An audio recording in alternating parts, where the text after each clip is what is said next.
Hallelujah. Hallelujah. Hallelujah. Hallelujah. Hallelujah. Hallelujah. Shabbat shalom lechem. Shabbat shalom lecha. Giving all praise and honor to the Holy One of Israel for our lives, for even allowing us to arrive safely into this place where we would give him all honor and glory, even on this, the holy Shabbat day. Thank him for the Aruchat Boquer that he allowed us to have. Thank you for your presence, all those that helped, all those that participated. We thank you, and may the Most High continue to bless you all is my prayer. Hallelujah. Hallelujah. This time we're going to face the Mizracha, the eastward direction, asking that the Creator of heaven and earth would even hear this prayer on behalf of not only us, but on behalf of all Israel, that he would truly, truly protect us from all danger and harm seen and unseen, and that he would send his heavenly angels to even guard us, shield us, and protect us from all things and everything. Let us say the Kuma together. Kuma Yehovah, Weafusu Oevecha, Weanusu Misanecha, Mipanecha. Kuma Yehovah, Weafusu Oevecha, Weanusu Misanecha, Mipanecha. Kuma Yehovah, Weafusu Oevecha, Weanusu Misanecha, Mipanecha. Rise up, O Yah, and let thine enemies be scattered, and let them that hate thee flee before thee. Hallelujah. Hallelujah. We say together as a mishpacha, as a family, these words, even in the Sidorim, the Sidor found on page 1, the prayers for daily use. And they read, Baruch Yehovah Baboquer, Baruch Yehovah Betzoraim, Baruch Yehovah Be'erev, Baruch Yehovah Belayla. Baruch Yehovah Yom Yom, Uvaruch Yehovah Tami, Yehovah Eloheinu B'vakusha, L'shloach lanu lechol devarim, ra'im, she'asinu lefanecha Yom Yom, V'liot imanu kol hayom hazeh, Lema'an Shemcha Yehovah, Elohei Avraham, Yitzchak v'Yisrael, Elohei Avotenu Eli, L'shloach b'kolina, im tzeotcha, Lema'an Shemcha Yehovah. Hallelujah. Hallelujah. Hallelujah. Hallelujah. Hallelujah. Hallelujah. Haya. Haya. Haya. Haya. Haya. Lord Pa'am, Shabbat Shalom Lekem. Shabbat shalom Giving lecha. thanks to the Most High. I pray that the Most High has blessed you, you had a blessed week, and that the Creator has even allowed you to have all the things that you need and want in life. I'm sure every one of us, we ate every day this week, Torah. Okay, and if you didn't eat, it was because of your own choice, correct? Not because you didn't lack any food, but because you decided not to eat. And we say Torah for that we have food in our pantries and our refrigerator, but sometimes we just don't feel like eating. Torah that we have that luxury, because there are a lot of people that do not have that luxury, because they're looking for a meal where, brothers and sisters, we have 3, 4, 5 meals a day, and we want to say Torah for his generosity and for his blessings. So on this day, I ask that you would even, especially all the young men and women, the youth, that you would open up your minds and open up your mouths to the Holy One of Israel. Because therein lies a blessing when you give praise and honor to the Creator. The word today was what? Kavod, which means what? Glory. So we are here to give Yah what? Glory. And so we do so by what? We sing the songs together, right? You're not singing to me, you're singing with me. I'm singing with you. But ultimately, we're singing to the Creator and Maker of heaven and earth. So when you don't lift up your voice and you don't open up your mouth, you're not harming me. You're not harming the person next to you. You're only harming yourself, because Yah is the one that sees it, and he's going to give you a blessing for the things that you give unto him and the things that you give back. So make sure that when we're singing these songs, that you sing these songs with a perfect heart and joy in your mind and heart, because Yah woke you up this morning, and you want to give him the glory and the honor today, the kavod, which Yirmiyahu Hanaftali spoke about in this morning's session. So let us give Yah glory, and let us sing Ze'ed HaShabbat. Found on page 3 in our Sidorim. Let us lift up our voices together. Yachad.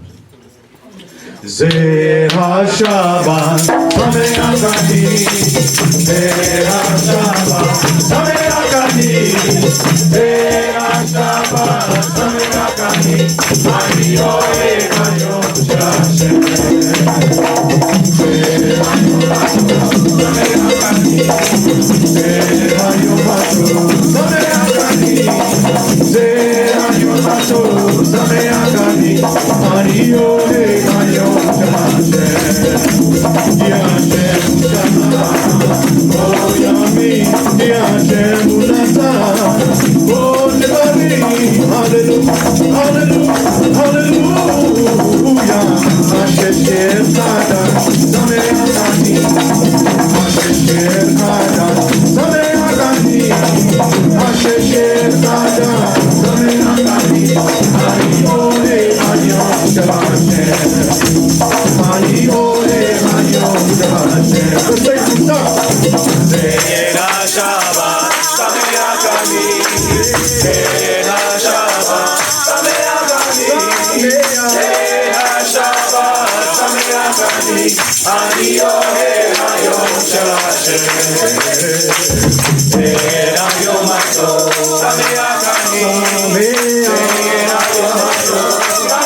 Hallelujah. Hallelujah.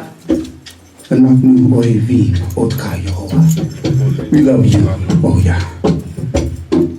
מודים רבים עליך בשבחו דבדים. We give thanks unto thee for all things. Who notin lanu chayenu. He gives us life. We give honor and glory to thy name. I open up my mouth and I declare thy praise. Giving love to my Yah because you have spared our days. You have allowed us to be on the side of the living, most merciful, most compassionate, and most giving. To thee, O Yah, do we give honor to thee, O great King, do we acknowledge, knowing that we can't do anything without thy direction, without thy guidance, O Yah. Even guide us in thy path of truth. Allow us to follow you, O Yah, on the path of righteousness. Allow us not to fall short or deviate to the left or to the right, but we will serve thee with all our heart, soul, and might, to give thanks and honor unto a great King such as yourself. And we pray for all the good wisdom and not material wealth, because we know, oh Yah, man needs wisdom to live. And by understanding, oh Yah, we make the right choices that will bring glory and honor to thy name. We thank you, oh great King, for the family that we have here this day. But not only the family of the Hebrew family of Charlotte, but Yah, we thank you for all the families on this earth. Even all those that you have created to glorify thy name, oh Yah. Even though we may fall short at times. Even though, Yah, sometimes we may not even be mindful of the goodness that you have done for us. But, Yah, we know it's only because of you that we're able to go on day by day. We know that only because of you, oh, Yah, that you have kept us in relatively good health. That we're able to stand strong, oh, Yah, and fight all these many diseases that may come upon so many people, oh, Yah. But we pray for Refuah Shalema, even for a perfect healing, oh, Yah. That you will be with those who may be sick, oh, Yah. That you will be with those who may be sick in the mind. That you will be with those who may be hurting within their spirit. And even give them a spirit of flesh, oh Yah. Even give them a heart of flesh, oh great King. Even a renewed spirit, oh Yah, that they will be able to stand strong and to stand before thee and give honor to thy name, for thou art great King. Hallelujah, be praised. There's none like thee, oh Yah, in the heaven above, nor on the earth beneath. There's none to be compared unto you, oh Yah. There's none that can do the great things that you have the capability of doing. You have even spoke everything into existence, and we are here today because of thy great compassion and thy great mercy.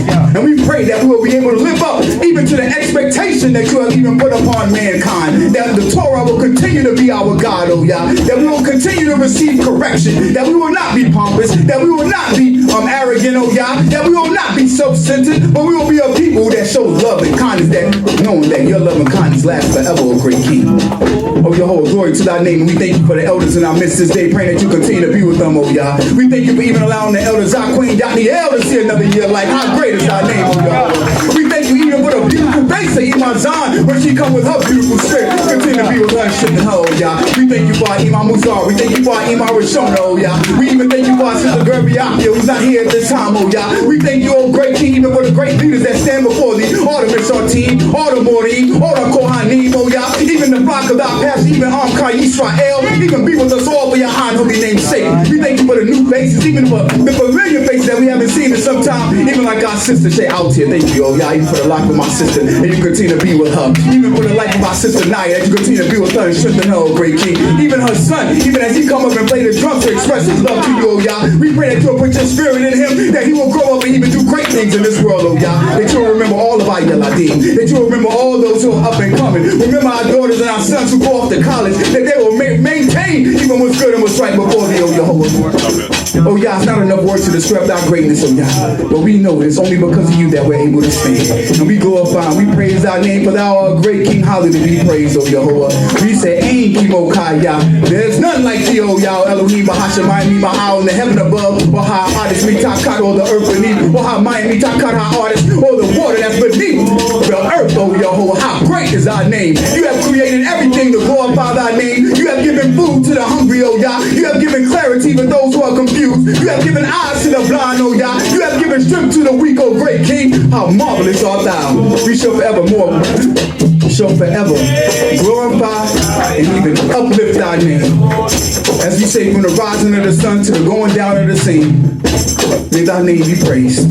May thy name be glorified and honored. For thou art great with everything that you do. Please remember thy young body, thy young daughters who come out to even glorify you, oh God. Please be with them and strengthen them, oh great King. Please remember all the men and the women who stand before thee. Please remember our family in Chester, oh God. Continue to be with them, even our Cohane and even his flock, oh great King on high. We ask and we pray, oh Yahweh, that you will be with us, not for anything great that we have done, but for your high and holy name's sake.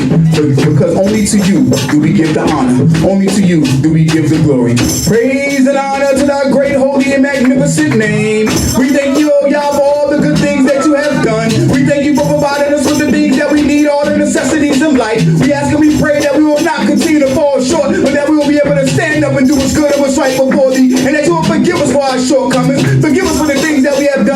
right, oh Yah, even as we strive to become a better people before you. There's none like thee in the heaven above, nor in the earth beneath, none to be compared unto thee. Blessed be thy wonderful and holy name now and evermore. Hallelujah! Hallelujah! Hallelujah! Hallelujah! Hiya! Hiya! Hiya!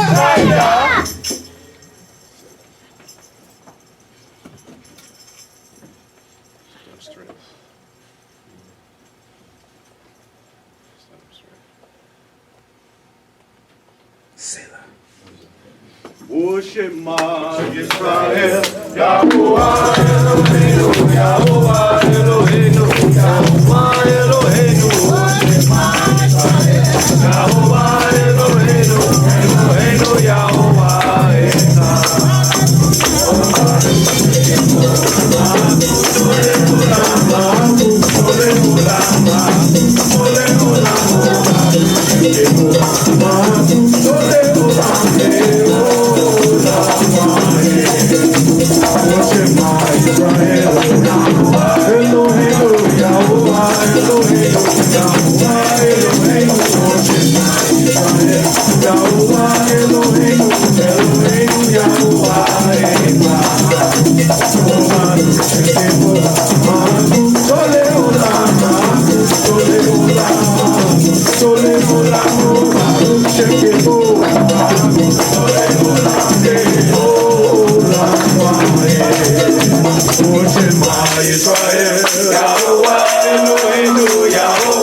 Shema Yisrael, Yahuwah Eloheinu, Eloheinu, Yahuwah Echad.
Hallelujah. You may be seated.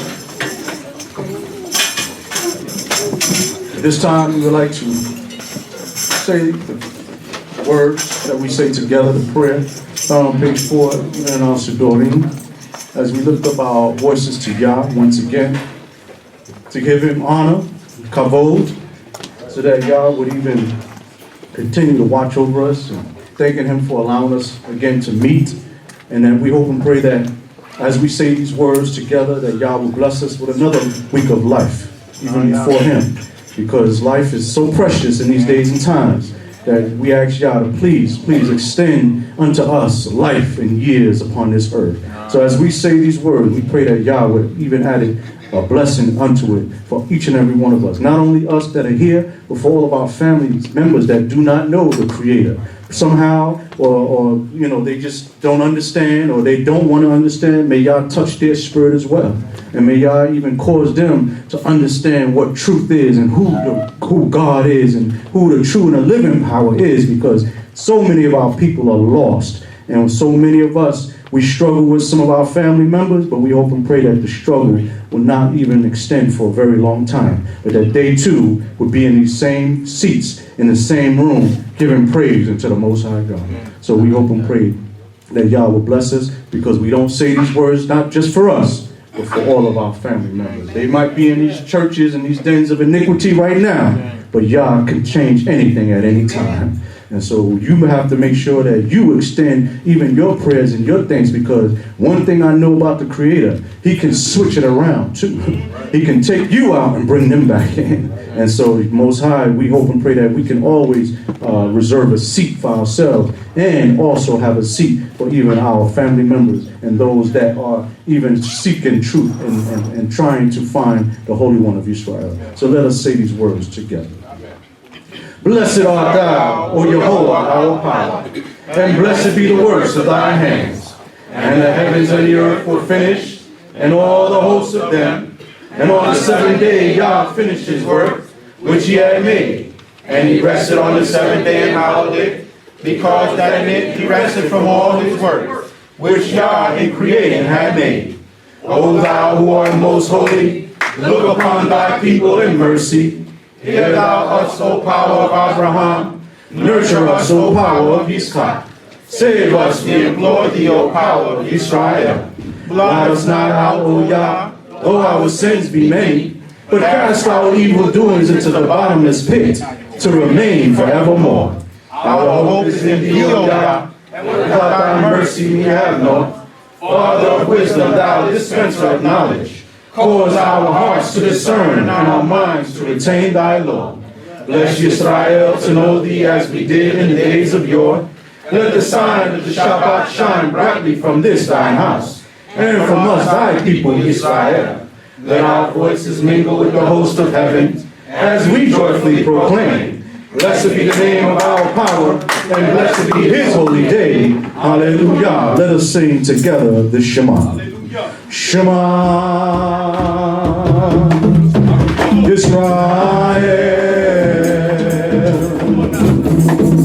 Yahuwah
This is the day which Jehovah has made, and we will be glad and rejoice thereon. Unto thee do I lift up mine eyes, O thou that art enthroned in the heavens. Ascribe unto Jehovah the glory due unto his name. Worship Jehovah in the beauty of holiness. In thee, O God, do I take refuge. Let me never be ashamed. Thou hast given us joy in the place of sorrow. Thy truth is like a heady wine. Shout for joy, O ye children of Israel. Proclaim the name of our King, for whom the sun does shine, and men sing. Jehovah is our sun and shield. Who then could master us? To thee, power of our fathers, do we give honor and glory. For who is Yah besides thee? Be thou our judge, O Yah, against your ungodly nations. Save us, O our King, we beseech thee. Then shall we come captivated, singing, praising, climbing, exalting thy holy name. For with thee is a fountain of life. In thy light do we see light. Thy loving kindness, Yah, is in the heavens. Thy faithfulness reaches unto the skies. Depart from evil and do good. and dwell forevermore in peace. For Yehovah loveth justice and forsaken not his holy ones. Hallelujah. Shema Yachad. Shema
is the power of Abraham, who is called our Father from Chaldea. Art thou not he, O power of Israel? Where is the power of Yitzchak, who did bless him with the righteous Rivka? Thou art one and the same. Who knoweth him who changed Yaakov's name? Thou, O Yah, will forever remain. Though Joseph sojourned in Egypt, yet did all men show him favor. Thy hand, O Yah, was with him. Thou didst help Moshe and Israel against Pharaoh, who stood up the mighty Red Sea. Manna dropped from heaven to sustain thy people in the wilderness. They fashioned a calf to bow down to. Yet to Israel didst thou show mercy. We give thanks unto thee, O Yah, and we will tell of thy wondrous works. And Yehuda is Yah known. His name is great in Israel. His foundation is in the holy mountains. We will sing of the mercies of Yehovah forever. Unto all generations we will make them to be known. Stay thou, O Yah, in the midst of us. Cause righteousness once more to be sown. So shall the heavens praise thy wonders, Yah, thy faithfulness in the holy assembly. Let Israel awaken the day with their praises. Glory to Yah, now and forevermore. Hallelujah. Shema Yachad. Shema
O Yah, thou art my power, and earnestly will I seek thee.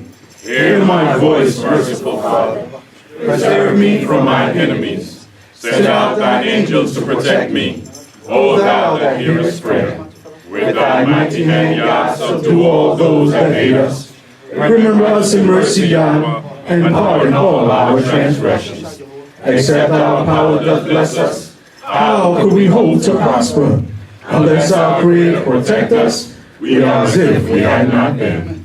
Stay thy hand, O death, for he doth forgive our iniquities.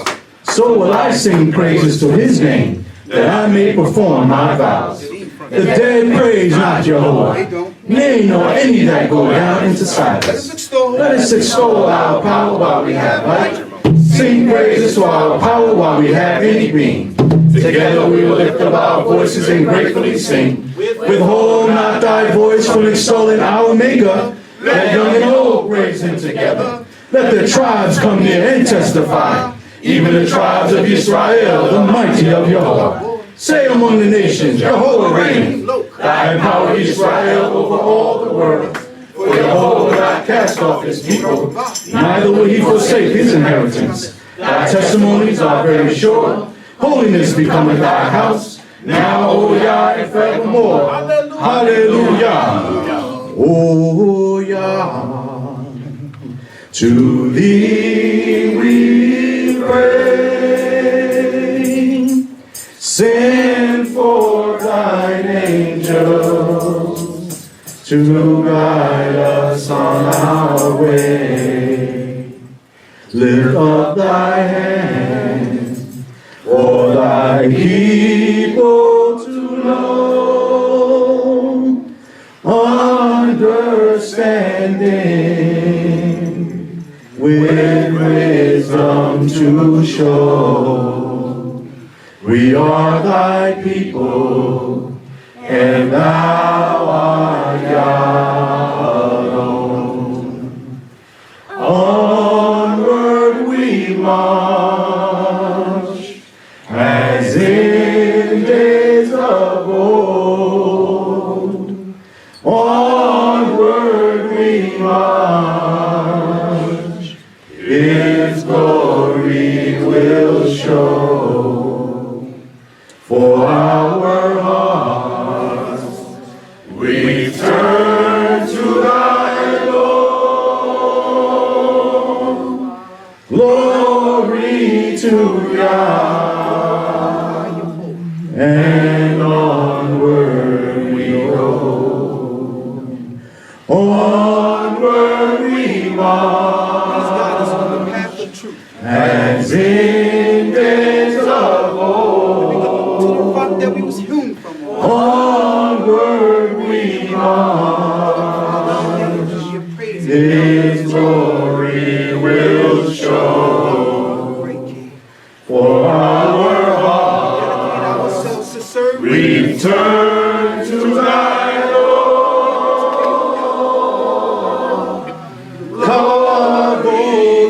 Hallelujah, and onward we go. One more time. Onward we march, as in days of old. Onward we march, his glory will show. For our hearts we turn to thy Lord.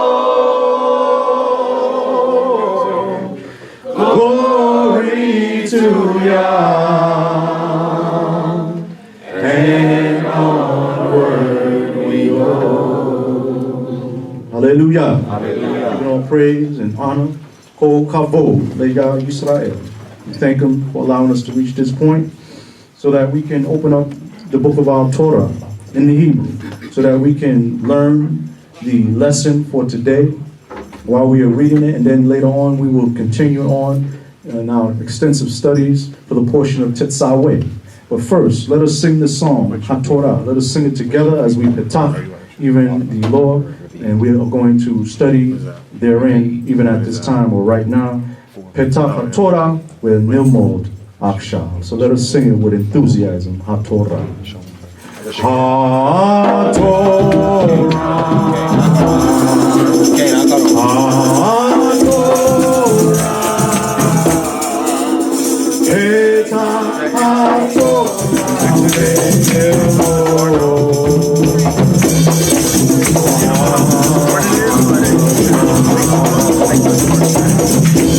Where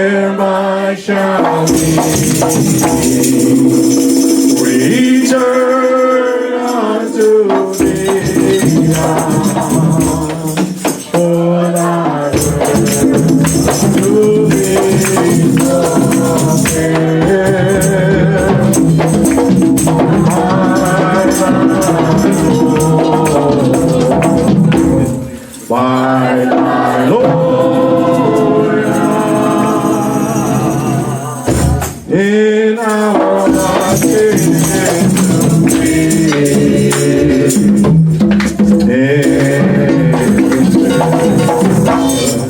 hearts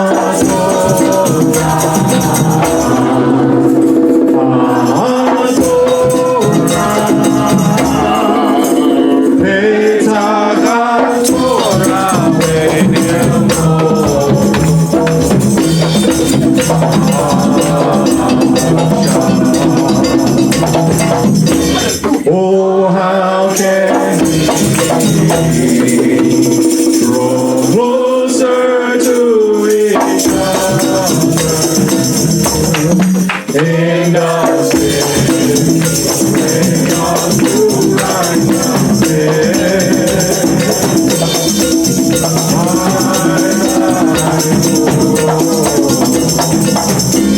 by thy glory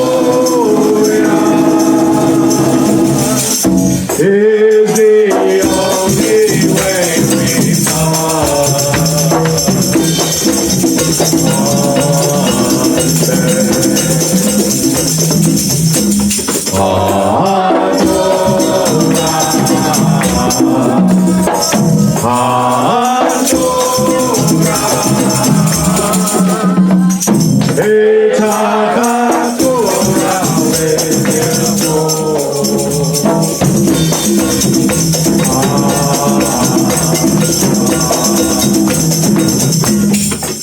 Anifo Baruch Hashem Shel Yehovah.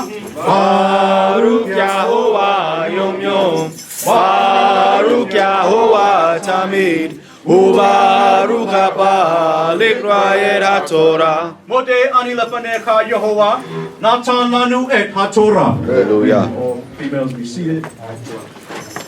Men, please remain standing. Symbolizing the males upholding the very Torah that the Most High gave us, even in their homes. And in the nation of Israel. So we ask that, please, men, please stand and please stand firm for the word of Yah. Not to take anything away from our sisters, because they're the ones that's going to teach our children. But the men are the strength of the nation, and we must stand strong and proud before this Creator for the word of Yah. Hallelujah. Hallelujah. At this time, we're going to focus our attention to the book of Shemot, Exodus, the 29th chapter, the 36th verse, and we're going to conclude in the 30th chapter and the 10th verse. Once again, Exodus, the 29th chapter, beginning at verse 36, to and including chapter 30, verse 10. Today is Sidrah Tetzaweh. Hallelujah. Hallelujah. Exodus, the 29th chapter and the 36th verse. And we're going to conclude in the 30th chapter and the 10th verse.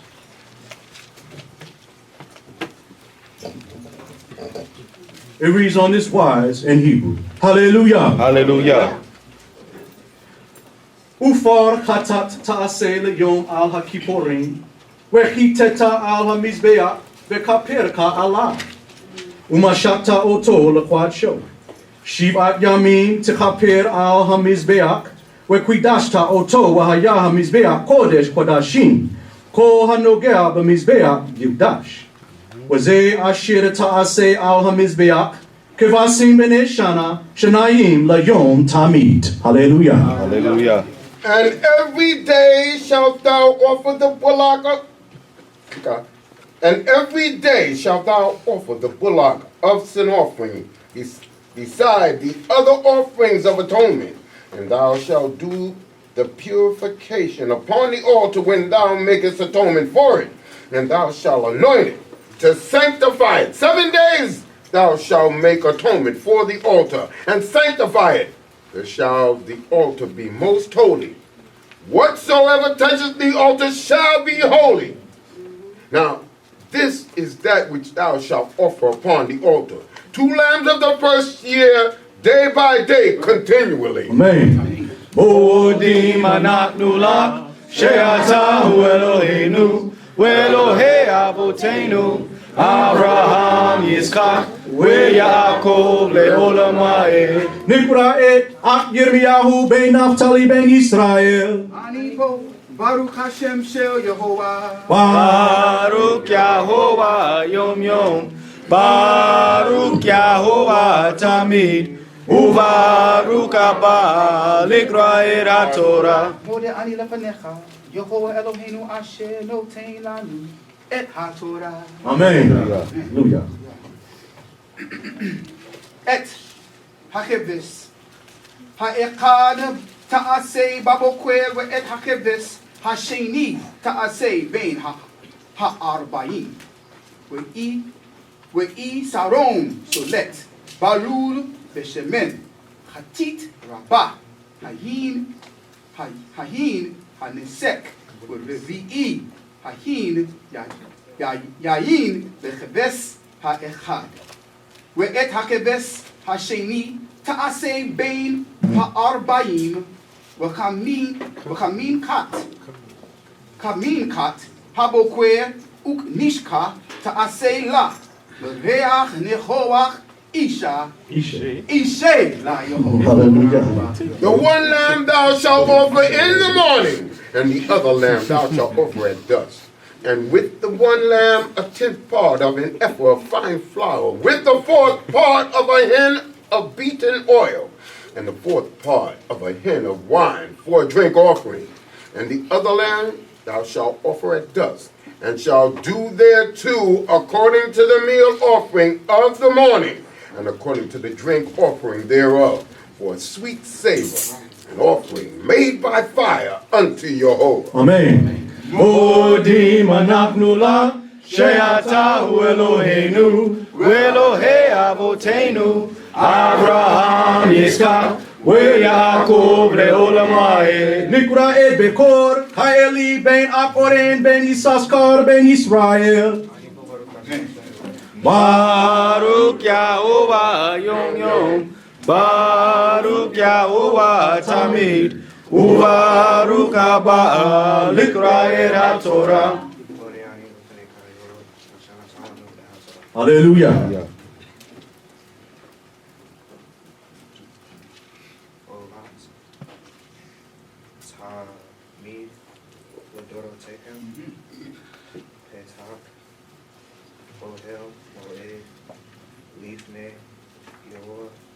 Asher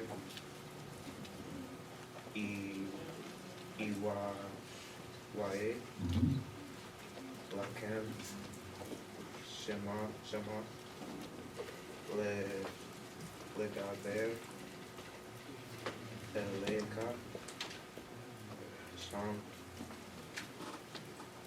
when no odd teeth Shama Li Ne Israel when Neek Das Beak Vodim where Kvidash T Et Ohel Moed where Et Hamitz Amizbeah We'et Aharon We'et Benai Akwadesh Lekahen Amen. Translation. It shall be a continual burnt offering throughout your generations at the door of the tent of meeting before Jehovah, where I will meet with you to speak there unto thee. Right? And there I will meet with the children of Israel. And the tent shall be sanctified by my glory. Amen, amen. And I will sanctify the tent of meeting. And I will sanctify the tent of meeting and the altar. Aharon also and his sons will I sanctify to minister to me in the Cohane's office. Amen. Modim anachnu la, she'ata hu Eloheinu, Elohei Avotenu, Abraham, Yitzchak, Yaakov le'olam va'ed. Nikra et Bekor, Aharon ben Cohen Satok ben Levi ben Yisrael. Baruch Yahovah Yom Yom. Baruch Yahovah Tamid. Ubaruch Haba Likra'et Torah. Hallelujah. Shakanti betokane Israel, Rahiti lahem Elohim. Sayad Uki ani Yehovah Elohim, Asher Hotzeti, Tam Eretz Mitzrayim, Shafni, Betokeh ani Yehovah Elohim. Rasitan Israel, Utar Kapore, Atseshi Tinta Aseoto. Amen. Hallelujah. And I will dwell among the children of Israel, and will be their power. And they shall know that I am Jehovah, their power, that brought them forth out of the land of Egypt, that I may dwell among them. I am Jehovah, their power. And thou shalt make an altar to burn incense upon. Of acacia wood shalt thou make it. Amen. Modim anachnu lach, she'ata hu Eloheinu, ve'Elohei avotenu, Avraham, Yitzchak, ve'Yaakov le'olam va'el. Nikra'et Hazakwena Mutsara Bat Yehuda Ben Israel. Baruch Yahovah Yom Yom. Baruch Yahovah Tamid. Ubaruch Haba Likra'et Torah. Hallelujah.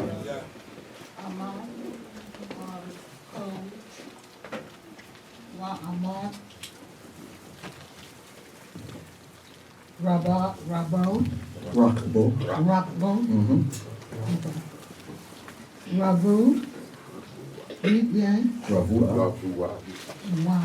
Ravua, Yitye, Wamatat, Yin,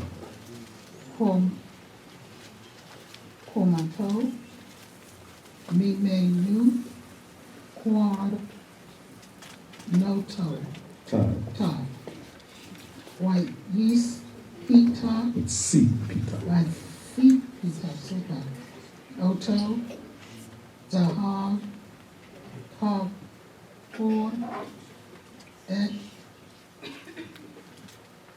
Gago, Weet, Quad, Rota, Queer, Rota, Sita. Sabi, Weet, Quad, Nota.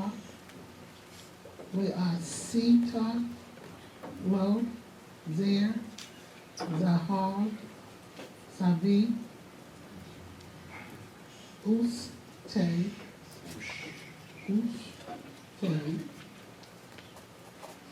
Tav, Ot, Zahar,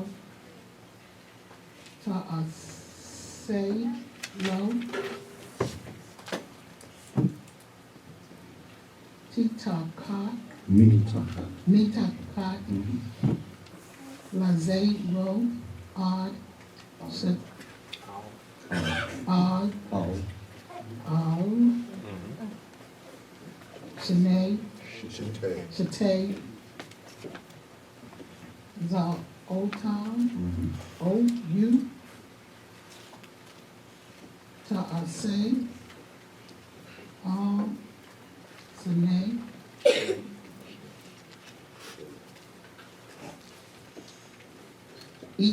Sidon, Wow, Haya, Lavatin, Lavadim, Lase, Oto, Lahema. Amen. Hallelujah. A cubit shall the length thereof, shall be the length thereof, and a cubit the breadth thereof. Right. 4 squares shall it be, Right. and 2 cubits shall be the height thereof. The horns thereof shall be of one piece with it, and thou shalt overlay it with pure gold. The top thereof and the sides thereof round about, and the horns thereof. And thou shalt make unto it a crown of gold round about, and 2 golden rings shalt thou make for it under the crown thereof, upon the 2 ribs thereof. Upon the 2 sides of it shalt thou make them, and they shall be for places for staves wherewith to bear it. Amen. Modim anachnu lach, she'ata hu Eloheinu, ve'Elohei avotenu, Avraham, Yitzchak, ve'Yaakov le'olam ha'ed. Nikraed Bekora Micaiah Bat Shomer Eliezer Ben Yehuda Ben Israel. אני פה ברוך השם של יהוה. Baruch Yahovah Yom Yom, Baruch Yahovah Tamid, Ubaruch Haba Likra et HaTorah.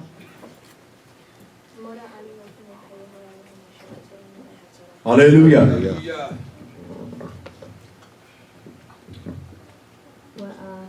ועשית את הבדים, עצי, שיטים, וציפית אותם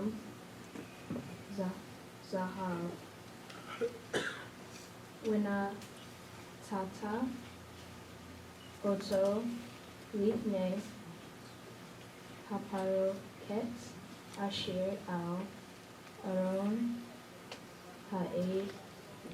העדות לפני הכפורת אשר על העדות אשר יואל לך שמה. וכתיר עליו אהרון קטורת סמים בבוקר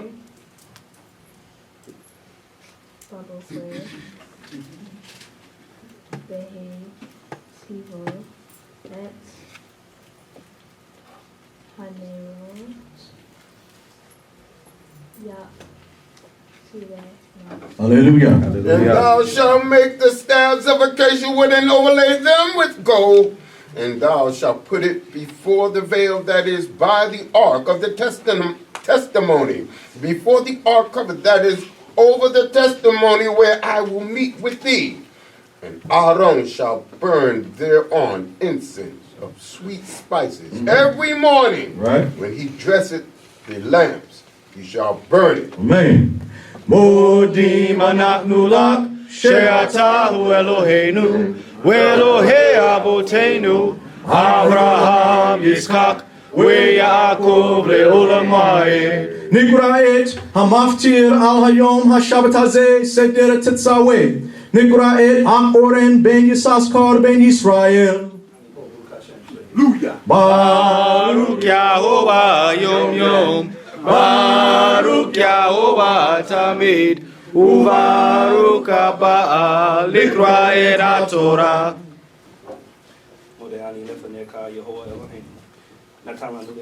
Hallelujah.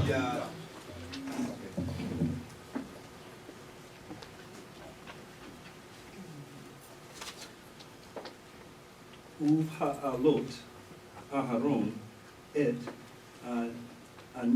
הנרות בין הארבעים יקטירנה קטורת תמיד לפני יהוה לדורותיכם. לא תעלו אליו קטורת זרה ועולה ומינקה ונסק לא תזכו עליו.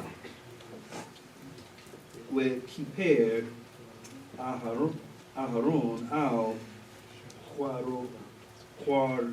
חורנותיו אחת בשנה מדם חטאת הכיפורים אחת בשנה יכפר עליו לדורותיכם קודש קודשים Hu La Yehovah. Hallelujah. Hallelujah. When Aharon lighteth the lamps at dusk, he shall burn it, a perpetual incense before throughout your generations. Right? You shall offer no strange incense thereon, nor burnt offering, nor meal offering. And you shall pour no drink offering thereon. And Aharon shall make atonement upon the horns of it once in the year. The blood of the sin offering of atonement once in the year shall he make atonement for it throughout your generation. It is most holy unto Yehovah. Amen. Bodim anaknu lak, she'atahu Eloheinu, ve'Elohei avotenu, Avraham, Yitzchak, ve'Yaakov le'olam va'ed. Hallelujah. Hallelujah. Shabbat Shalom, Nicole. Shabbat shalom lecha. Always an honor to be here, standing in front of y'all's people. Anashim may be seated. And be alive.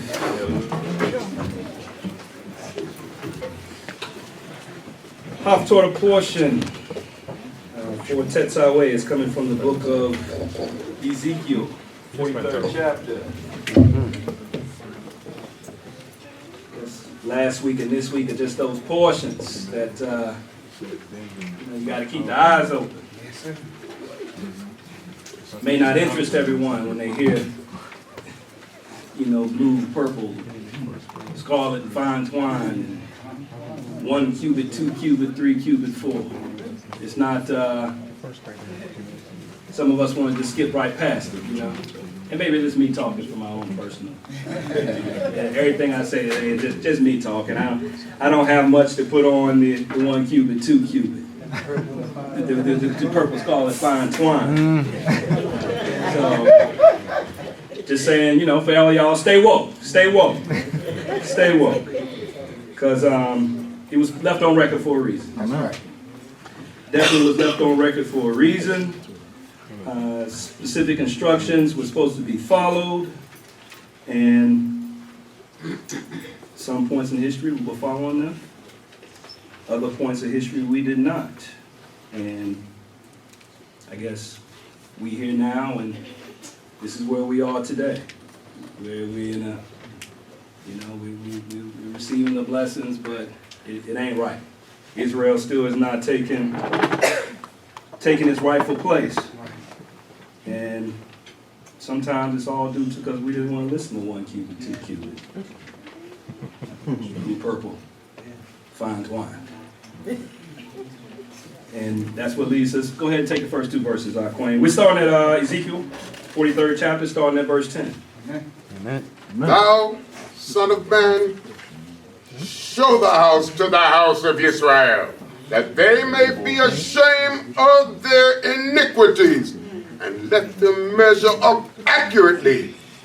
And if they be ashamed of all that they have done, make known unto them the form of the house, and the fashion thereof, and the goings out thereof, and the comings in thereof, and all the forms thereof, and all the ordinances thereof, and all the forms thereof, and all the laws thereof, and write it in their sight, that they may keep the whole form thereof, and all the ordinances thereof, and do them. And it's that simple.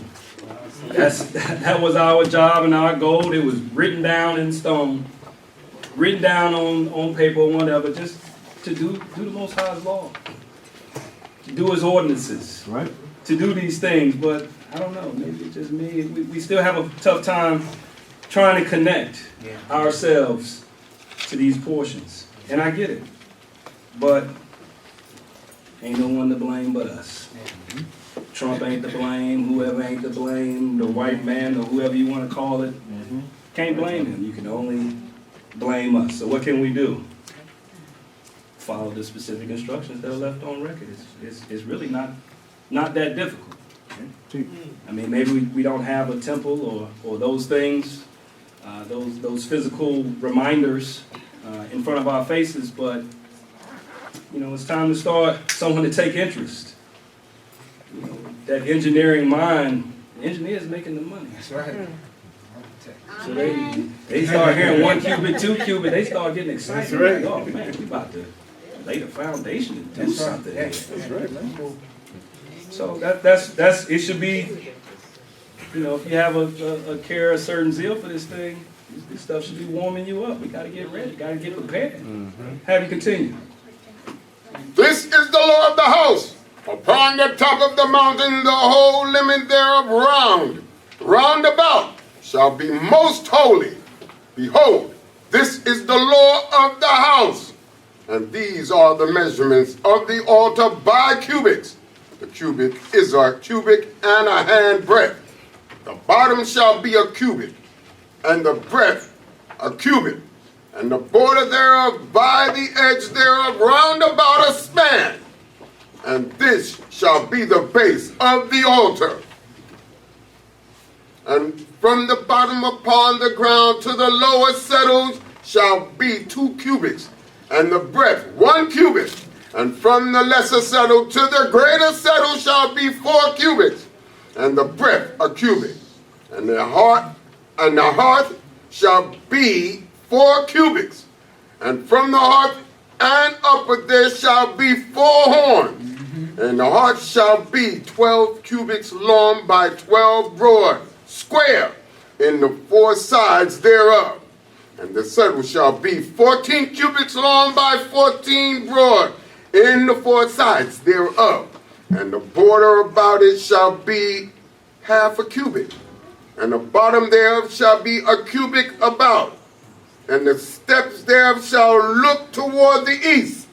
And he said unto me, Son of man, thus saith Jehovah Elohim, these are the ordinances of the altar in the day when they shall make it, to offer burnt offerings thereon, and to dash blood against it. So some of us, it just went right over like, I don't know what the heck this thing is. I don't know. You know, that's how we look at them. I mean, this is me talking myself. I mean, cubits. But this is us. Right. So, okay, we don't want to talk about the temple, fine. Well, what you putting your cubits towards? Right. What you building?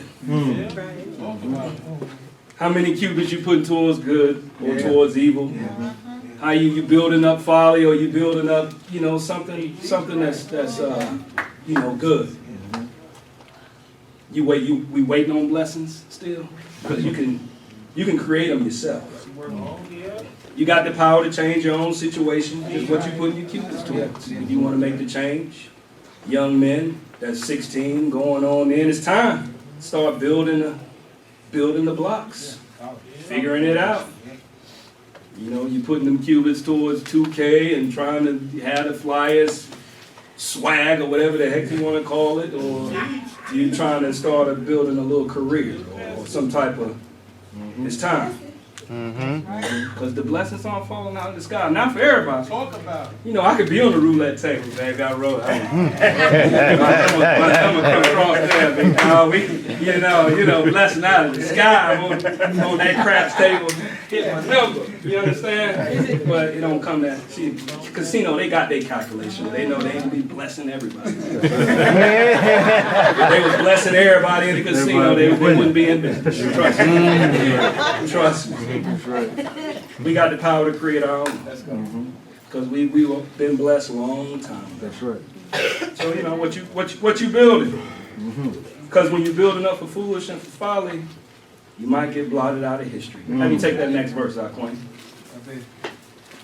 Thou shalt give to the Cohane, the Levites, that are of the seed of Zadok, who are near unto me, to minister unto me, saith Jehovah Elohim, a young bullock for a sin offering. Because, he need that sin offering. You know, you can sin with your eyes. You ain't got to necessarily be with your actions, your thoughts, your whatever. You try to walk across Lido on a Shabbat morning. Yes, sir. That's why I stayed in the room. That's why I stayed in the room. Try to walk across Lido on a Shabbat. That's right. Teach. So he got to put up a sin God offering. help us. He got to put up a sin offering. And, people got blotted out. You're going to hear about Nadab and Abihu. Sliced and diced. It's supposed to say, isn't it the seed of Aaron that's supposed to be? No, he had to. It was certain Cohane line that got blotted out. That's why it mentions Zadok. That's right. That's right. Eli. Yeah. Eli. That's right. It's a couple of them that they just, only because they were on the right, they was putting their cubits towards the right thing. Right. Just because Adonia come by and say, hey, I want to take the kingdom and I need a priest, I'll be a thought. Yeah. You trying to, nah. Zadok was on the right side of history at the right time. Amen. That's why the verse is going to him right here, because he stayed true to the game. Right. Have you continue. And thou shalt take up the blood thereof and put it on the four horns of it, and on the four corners of the saddle, and upon the border round about. Thus shalt thou purify it, and make atonement for it. Stop here.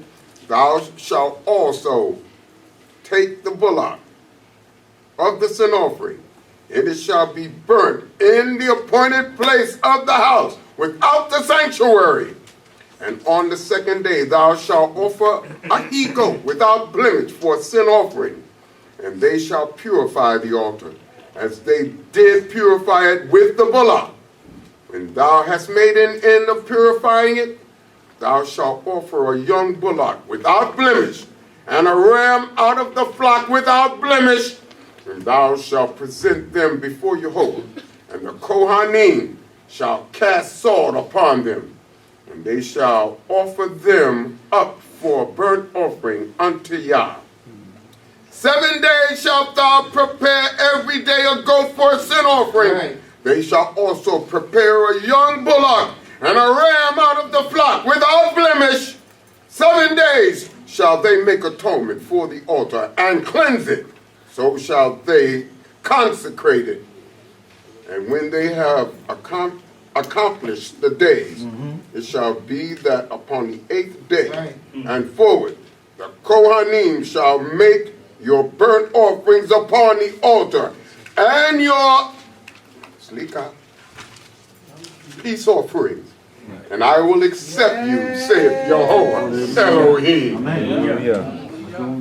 This is just these same words. We should be hearing them, throughout various portions throughout the year. The ritual or the instruction did not change, and we're supposed to know it. You got to respect the Levite. I mean, because he got a task. He got a serious job to do. And that's to uphold the order. They don't have any other portion, no land portions and things like that. They're supposed to be them in the Most High. That's right. And taking care of that. You might, what they call, you don't wait till we want to wait for it to just happen, and now we go about it. No, you got to run a fire drill or whatever little drill, from time to time to make sure everything is on point. Third thing you do when you get on the boat. Well, if the boat is sinking, this is what you need to be. You need to be at this lifeboat 4 right here. And I'm like, I hope I never have to be staring at lifeboat 4 ever again while I'm on this daggone trip. Amen. Because, it's going to be crazy. Be some people getting... Sorry.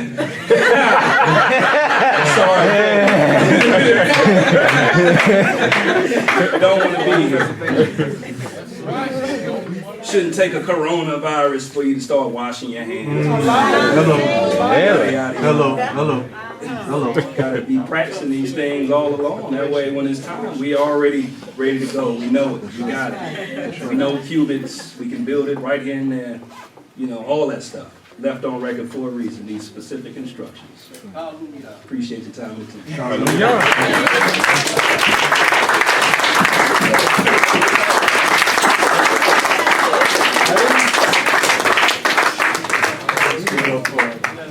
Akh Oren once again.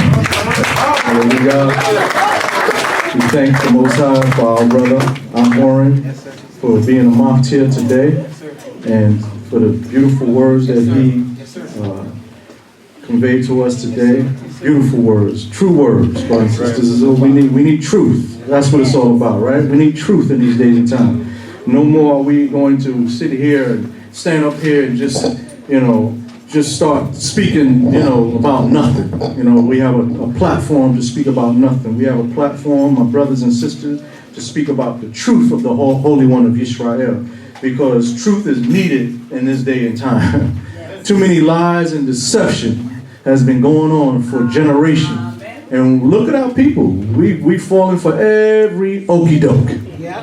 Everything you want to put out. We could, brothers and sisters, if we were that type of people, we could come up with our own religion, and this house and this building will be packed. But for the true and the living power, I get there whenever I get there, right? Well, you start talking, we're going to worship this stick, perhaps. They'll be the first ones here, boys. And we can start calling it anything, but this is how our people, we've been under so many lies and deception. We don't know when truth hits you. We don't know what it, we don't know what it feels like anymore. And so we pray that the Most High would continue to be with our people and continue to be with each and every one of us, even as he said and mentioned with this coronavirus, and you shouldn't have, as you said, you shouldn't take the coronavirus and start, washing your hands. Now, granted, we know that there are some people. There are some people. I've seen it with my own 2 eyes. They do not wash their hands.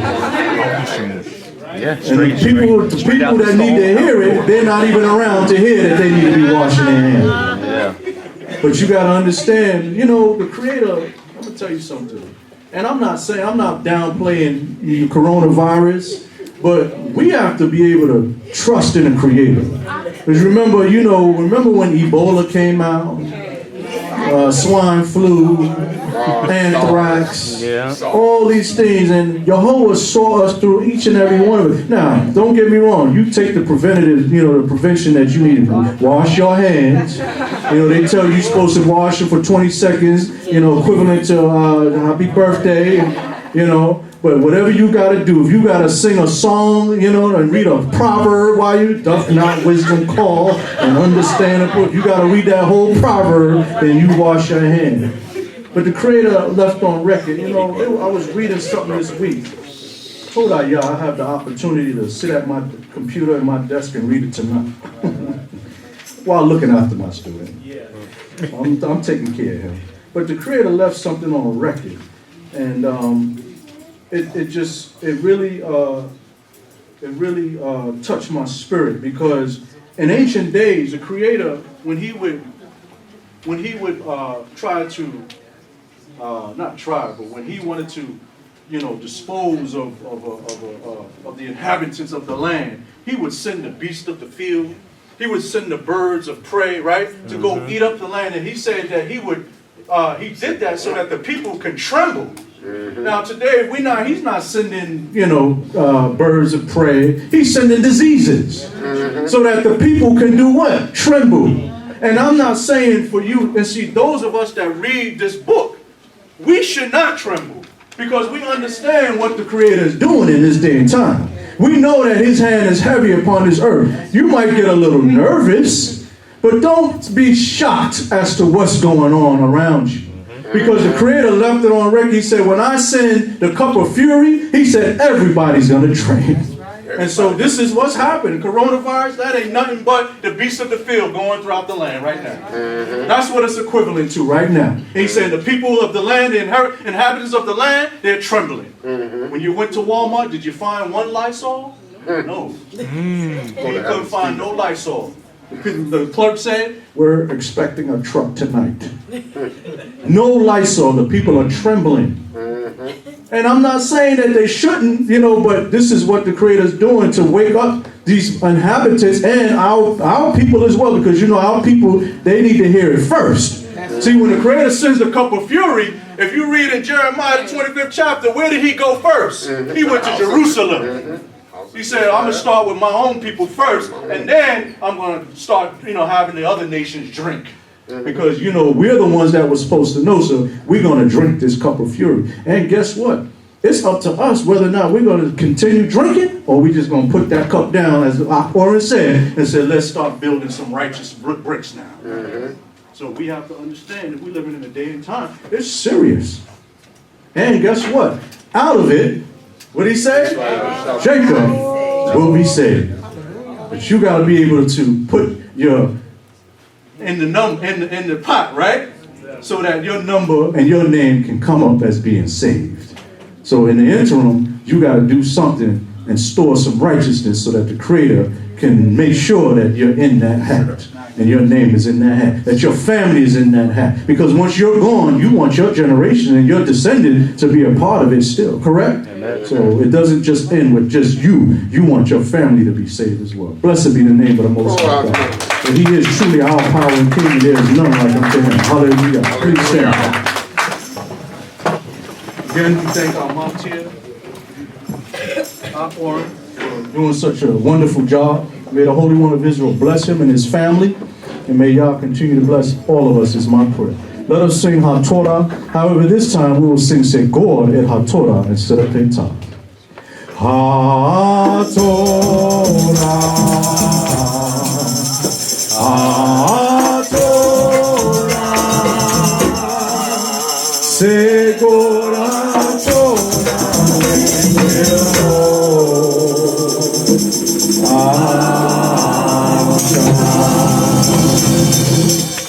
where I shall be, return unto thee, for thy word to be fulfilled by thy Lord, by thy Lord. In our hearts is to be.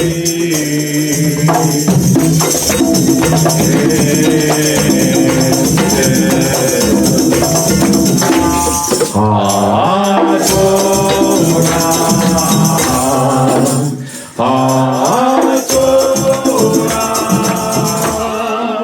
Segor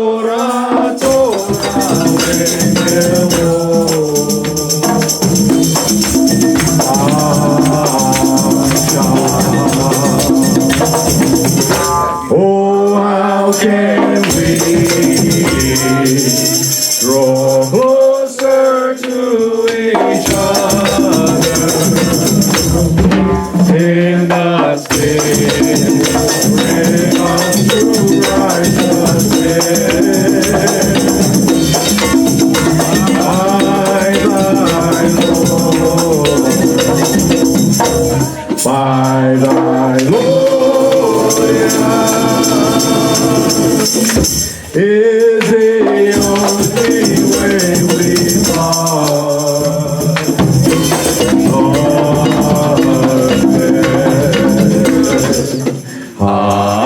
HaTorah,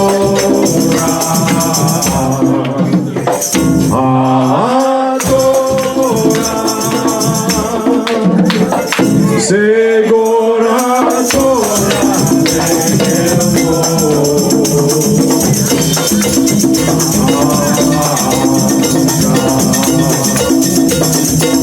Hallelujah. Shabbat Shalom Lakim. Shabbat Shalom Lakim. Thanks to the Most High for those that just walked in. Torah Yah for your safe arrival. Each and every one of us. We thank Yah for being with us so far throughout this day. From the time that we walked into this place, from the time that we woke up this morning, even until we walked into this place and had our Aruch HaBokwer and had the delicious Mazon food and hospitality and fellowship with our brothers and sisters from Chester. May the Holy One of Israel continue to be with them as they travel back to Chester, and that they would have a beautiful day as well as each and every one of us. Let us sing the song Passover, because Passover is approaching. And not only on Passover, or in the season of Passover, do we want God to pass over us, but the day and age that we're living in now, we want the angel of death to pass over us every day. Because the angel of death, it's almost like he has free reign, and we want God to protect us from all the things that we just spoke about, and may he continue to be with all of our families as well. Now, at the end of the psalm, of course, this is not Passover night, So we're going to just say on this thy holy day. And then when that Passover night comes, then we'll insert the word Passover night as we ask Yah to be with us, to have life, to even approach that season in about a little bit in a month or so. Hopefully we'll be observing the holy season of Pesach and Kagmat. So let us sing Passover. Passover us, Passover us, Passover us, Yah, Passover, Passover us, oh Yah, make thy children to safely tread destruction, hold thy soul. Passover us, Passover us, Passover us, we cry, Passover, Passover us, we cry. Let not the heathen keep us slaves, no matter how they try. Blessed be thy name, O Yah. Remember Israel, the land of Israel, son of how Yah heard and came to take to our land. We call thy Lord God and his footsteps now and then.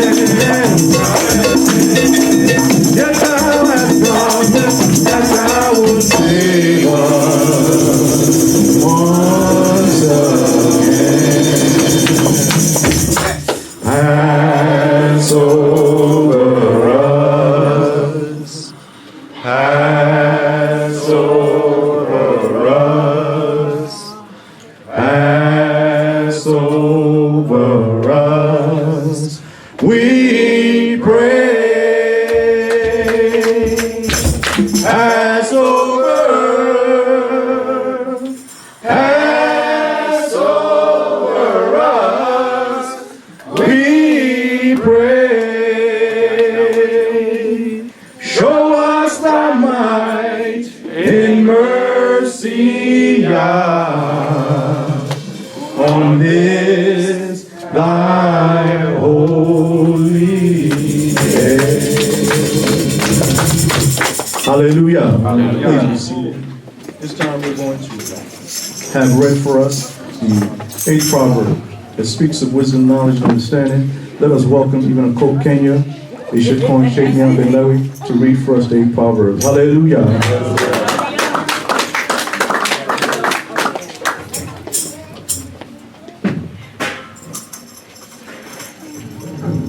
Shabbat Shalom. Shabbat Shalom. I was totally thrown off. I never do that. First and foremost, I want to give all thanks and praise to the Most High for my life, the life of all of you, and just for being here today. Amen. 8th proverb. Doth not wisdom call, and understanding put forth her voice? In the top of high places by the way where the paths meet she standeth. Beside the gate at the entry of the city, at the coming in at the door she crieth aloud. Unto you, O men, I call, and my voice is to the sons of men. O ye thoughtless, understand prudence, and ye fools be ye of an understanding heart. Herefore I will speak excellent things, and the opening of my lips shall be right things. For my mouth shall utter truth, and wickedness is an abomination to my lips. All the words of my mouth are in righteousness. There is nothing perverse or crooked in them. They are all plain to him that understandeth, and right to them that find knowledge. Receive my instruction and not silver, and knowledge rather than choice gold. For wisdom is better than rubies, and all things desirable are not to be compared unto her. I wisdom dwell with prudence, and find out knowledge of devices. The fear of Yahweh is to hate evil, pride and arrogancy, and the evil way, and the froward mouth do I hate. Counsel is mine, and sound wisdom I am understanding. Power is mine. By me kings reign, and princes decree justice. By me princes rule, and nobles, even all the judges of the earth. I love them that love me, and those that seek me earnestly shall find me. Riches and honor are with me, enduring riches and righteousness. My food is better than gold, yea, than fine gold, and my produce than choice silver. I walk in the way of righteousness in the midst of the paths of justice, that I may cause those that love me to inherit substance, and that I may fill their treasuries. Yahweh made me as the beginning of his way, the first of his works of old. I was set up from everlasting, from the beginning, forever the earth was. When there were no depths, I was brought forth. When there were no fountains abounding with water. Beside the mountains, before the mountains were settled, before the hills was I brought forth. While as yet he had not made the earth, nor the fields, nor the beginning of the dust of the world. When he established the heavens, I was there. When he set a circle upon the face of the deep. When he made firm the skies above, when the fountains of the deep showed their might. When he gave to the sea his decree that the waters should not transgress his commandment. When he appointed the foundations of the earth. Then I was by him, as a nursling, and I was daily all delight, playing always before him, playing in his habitable earth, and my delights are with the sons of men. Now therefore, ye children, hearken unto me, for happy are they that keep my ways. Hear instruction and be wise, and refuse it not. Happy is the man that hearkeneth to me, watching daily at my gates, waiting at the posts of my doors. For whoso findeth me findeth life, and obtaineth favor of Jehovah. But he that misseth me wrongeth his own soul. All they that hate me love death. Hallelujah. Hallelujah. Once again, just want to give all thanks and praise to the Most High. I would like to thank him personally for my family. This time every week, I start thinking about what I have to do for next week, and my plate is always ridiculously full. And without their help, I wouldn't be able to do half of it. So I just thank the Most High for that, and then being able to get to this point in the week and look back to see how I did it all. So just always wanting to pay it forward and remember him and teach that to my children. That was something we talked about after the prayer last night, and how it's important that that's how you get the strength to do everything you have to do. And to always make time for the breakfast and the New Year's party and all the little things that are important to our lifestyle. So for that, I give the Most High honor. I ask him that I can be an eternal servant, because this is my life, this is my joy, and everything is secondary. So all praises to the Most High. Hallelujah. Give our thanks unto the Cohane for reading for us the 8 Proverbs and all her words, the additional words that she has even conveyed unto us. May they resonate in our hearts and our minds. May they resonate, especially in the children's minds, because they are our future, and we pray that the Most High would even instill in them the understanding of giving back and what their service to Yah is. At this time, we're going to read the 24th Psalm. If you would all join me, Bavakusha, in reading this powerful psalm, even unto Yah Eloheinu. Let us even say it, read it at this time. Hallelujah. Hallelujah. The earth is Jehovah's, and the fullness thereof, the world and they that dwell therein. For he hath founded it upon the seas, and established it upon the floods. Who shall ascend into the mountain of Jehovah? And who shall stand in his holy place? He that hath clean hands and a pure heart, who have not taken my name in vain, and have not sworn deceitfully. He shall receive a blessing from Jehovah, and righteousness from the power of his salvation. Such is the generation of them that seek after him, that seek thy face, even Yaakov, Selah. Lift up your heads, O ye gates, and be lifted up, ye everlasting doors, that the King of glory may come in. Who is the King of glory? Jehovah strong and mighty, Jehovah mighty in battle. Lift up your heads, O ye gates, yea, lift them up, ye everlasting doors, that the King of glory may come in. Who then is the King of glory? Lord of hosts. He is the King of glory. Selah. You would stand, Wakusha. We first give honor and glory to God, our power, creator, maker of all. Hallelujah. Thank you, God, for Akh Oren, the leader of this community, the elders, and Cohane, the Maureen. Make sure the team strong ring, all the men, women, and children of this community and broad. Hallelujah. Hallelujah. Hallelujah. Hallelujah. Hallelujah. Hallelujah. Hayah. Hayah. Hayah. Hayah. Hayah. Hayah. Selah. The Shabbat school teacher is here, so the students will go with their teacher.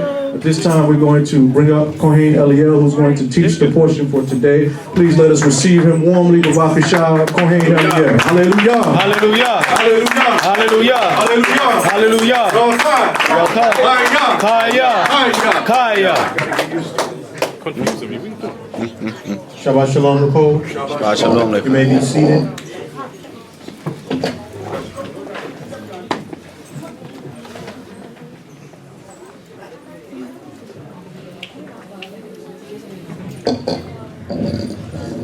Giving thanks unto the power of this universe, for each and every one of your lives, all of our lives, for watching over and protecting us throughout another week, and for the many blessings that He continued to bestow upon us time and time again.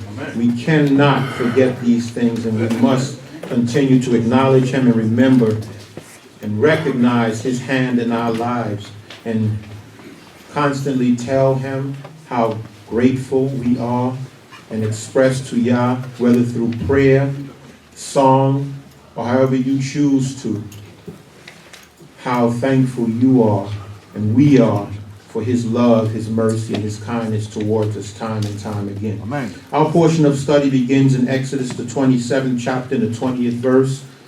And our portion of study continues from where we left off last week, as it relates to the building of the tabernacle and the things that were placed inside of the tabernacle. And we must remember that this is a time in our history when we just left the land of Egypt. And we as a nation, or as a people, I should say, were still in a place of finding ourselves. Right. We were still trying to find our identity. And we found ourselves many times murmuring against Moshe or complaining when there was a challenge that we were faced with. True. Because anyone who's now starting off, you're gonna be going through challenges. You haven't found your identity and you're still searching. And the Creator, in His own way, was still molding us, was molding and preparing us to become self-reliant, to become a nation who understood their identity and who our source of energy and everything comes from, and that was Yah, and still is Yah. And we had to learn to trust that process. Like today, we find ourselves having to trust the process today. That's a term that the 76ers used when they were trying to work on Joel Embiid. They kept saying the word trust the process, trust the process. And it's the same thing that we find ourselves dealing with in life. Whatever process you put in place and you hold firm to as your foundation, you have to trust that process. But you have to find what that process is, or what you're going to go through, or what your foundation is going to be that you're going to use to trust in and move forward in.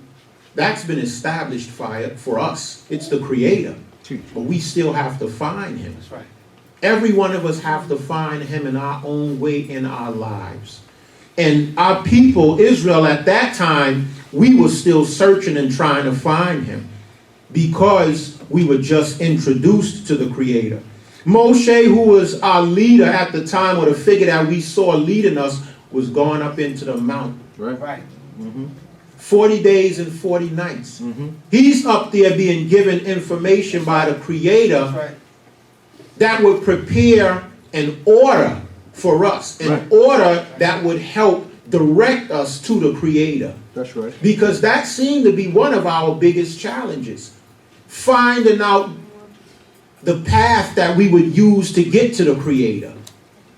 And Moses is up there getting information because we found ourselves in a place where we wanted to symbolically have a figure amongst us that we could see or just think was there that we could turn to at any time.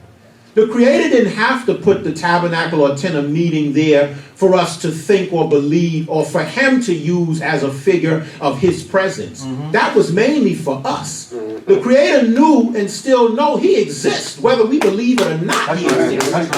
But that figure was there for us to give us a sense of comfort to know that we have something there that, oh, the Creator's in there.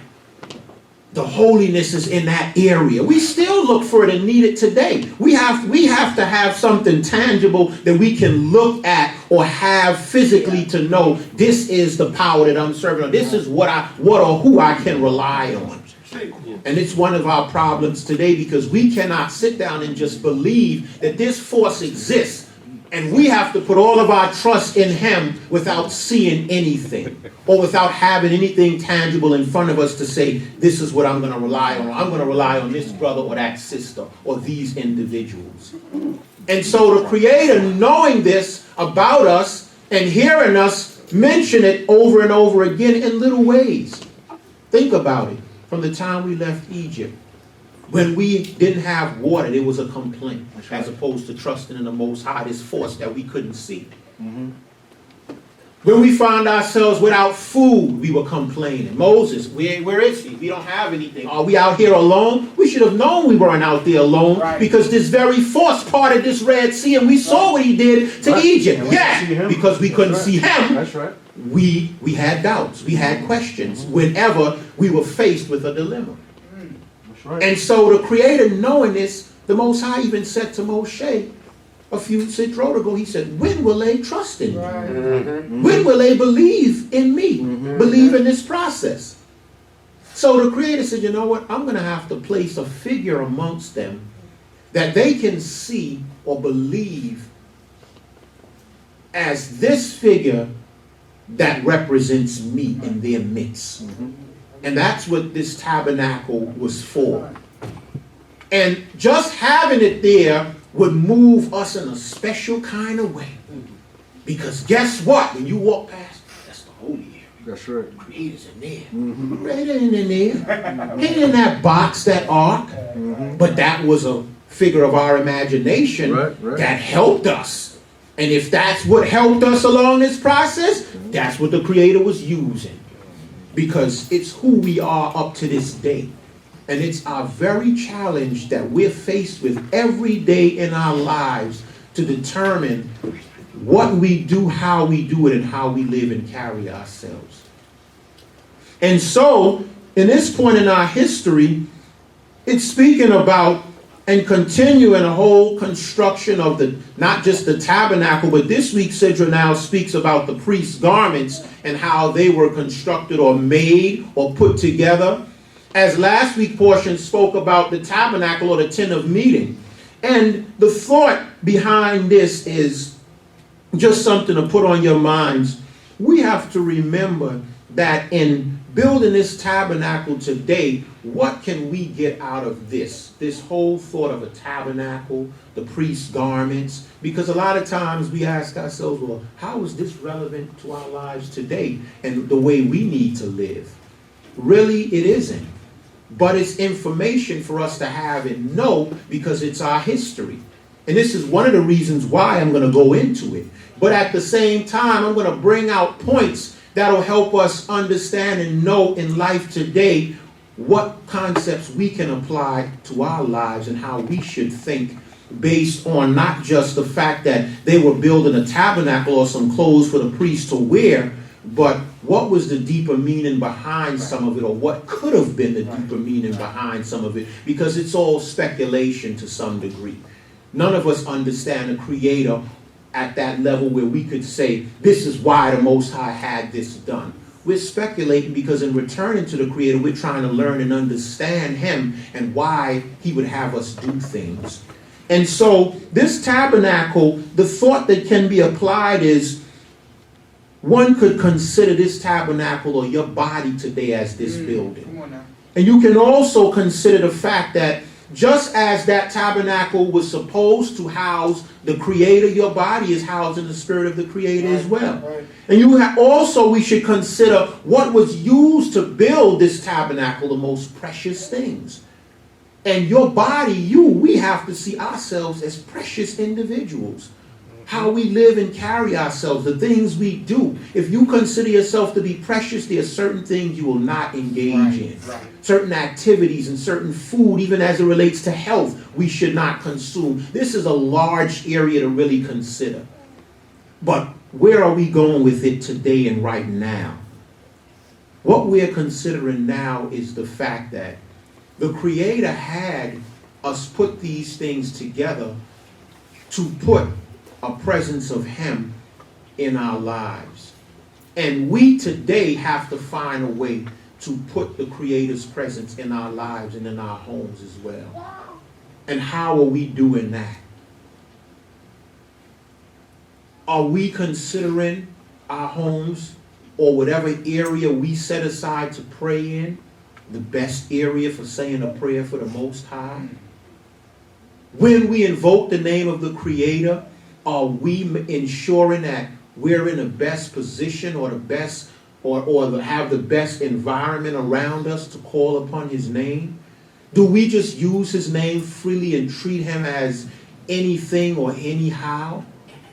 Do we apply the respect to Him that we should be applying as He's preparing these men who would stand to represent Him and going through so many details to make sure that these men are perfect because they're representing a perfect power? Do we apply the same mindset and approach to our lives when we call on the Creator or when we consider Him? And this is what I want you to take from this here. What are you and I doing to glorify the Creator's name outside of just saying prayers and worship in here? Glorifying His name is how you live too. You glorify His name in your actions if you're calling yourself one of His servants and His people. And this is why Moses asked the Creator not to destroy us when we built the golden calf, because Moses said, if you destroy them now, you're going to destroy your name. And we have to remember that in representing us, unless you want to detach your name from the Creator or not call yourself a Hebrew Israelite, the moment you say you are, you're connecting yourself to Him. Even if you decide to go out and not wear your fringes doing something, you're still considering yourself a Hebrew Israelite and you're attached to Him. So your actions are still actions that are not befitting of someone who's representing Him, even though you don't have that fringe on that's supposed to be the representation. Your fringe don't make you an Israelite. Your fringe is not the thing that determines whether or not now you're representing the Creator. When you don't have it on, you're not. Detach yourself completely from this way of life. Now you know you're not representing Him when you go and engage in the negative behaviors that we find ourselves engaging in. Say you're not an Israelite. Completely detach yourself from all aspects of this way of life. Then go do what you want to do. And this is what we have to realize. And so the Creator is here giving Moshe some information in the mount, because he has to tell Moshe exactly what's needed to create this figure of our imagination that He exists in our presence. And even in just creating something to have there for us to believe that the Creator's housed in that, He ensured that it was the best of the best. That's right. Imagine, this is not Him. He knows this. He's doing this so that we could feel good and comfortable knowing that He exists. So He has to make us realize and understand that even if you're going to try to put something to represent me, guess what you have to do? Make it perfect. Make it the best of the best. And this is where we find ourselves as human beings. When you and I attempt to represent the Creator, we have to ensure that we present ourselves in the best way that we can be. The best of the best. And Moses at this time is in the mount, and he has been given a lot of information to retain. Moses didn't have a computer that he was sitting there taking notes with, you know. He had to have a perfect retainage. He had to remember this. Who knows? Maybe he had some scroll that he was writing on. Possible. But you better believe the Spirit of the Creator is what helped him retain all of this information and have a photographic memory and be able to come down from the mountain and present it exactly as the Creator told him to, for us to understand and now make these things. And we're in a point now where in this Sidrah, we're beginning in the 27th chapter and the 20th verse. And so Moses, the Creator right now, is telling Moshe, listen, speak to Israel now, because we're moving from the building of the tabernacle and the hangings and all of those things to now the oil for the light that would be placed inside of the tent of meeting. And also the garments for the priests. Teach. Our portion of study continues now. The name of this week's Sidrah is called Tetzaweh, and it's from the word siwa, which means to command. The Tetzaweh is the future tense, the Creator saying, you will command, telling Moses, thou shalt command the children of Israel that they do such and such. It reads in Exodus 27:20, and it says, And thou shalt command the children of Israel that they bring unto thee pure olive oil beaten for the light, to cause the lamp to burn continually in the tent of meeting without the veil which is before the testimony. Aaron and his sons shall set it in order to burn from evening to morning before Jehovah. It shall be a statute forever throughout their generations on behalf of the children of Israel. And so here the Creator commands Moshe, he said, tell the children of Israel that they are to bring olive oil, pure olive oil.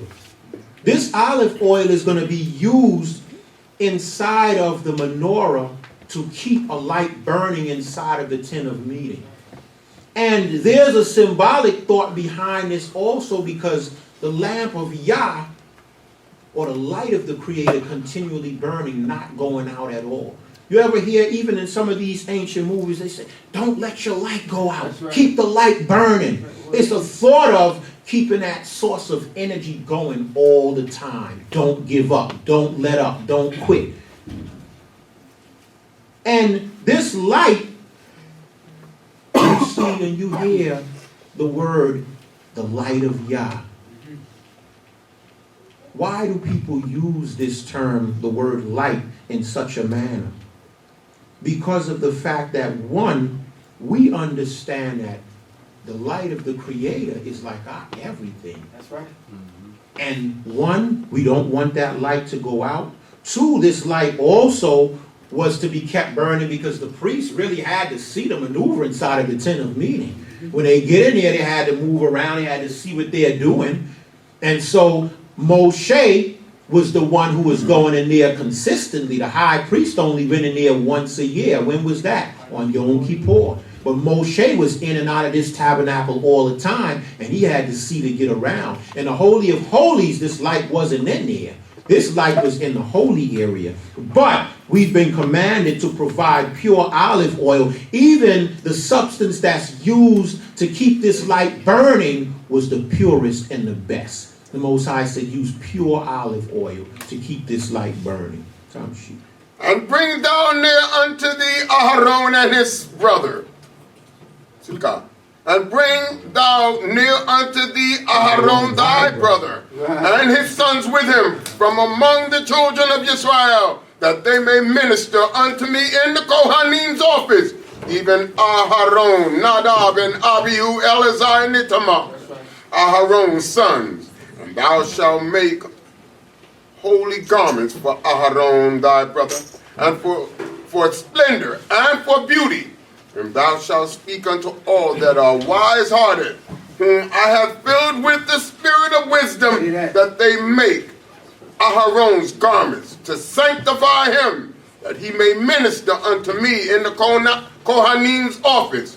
And these are the garments which they shall make: a breastplate, and an ephod, and a robe, and a tunic of checkered work, a mitre, and a girdle, And they shall make holy garments for Aharon thy brother and his sons, that they may minister unto me in the Kohane's office.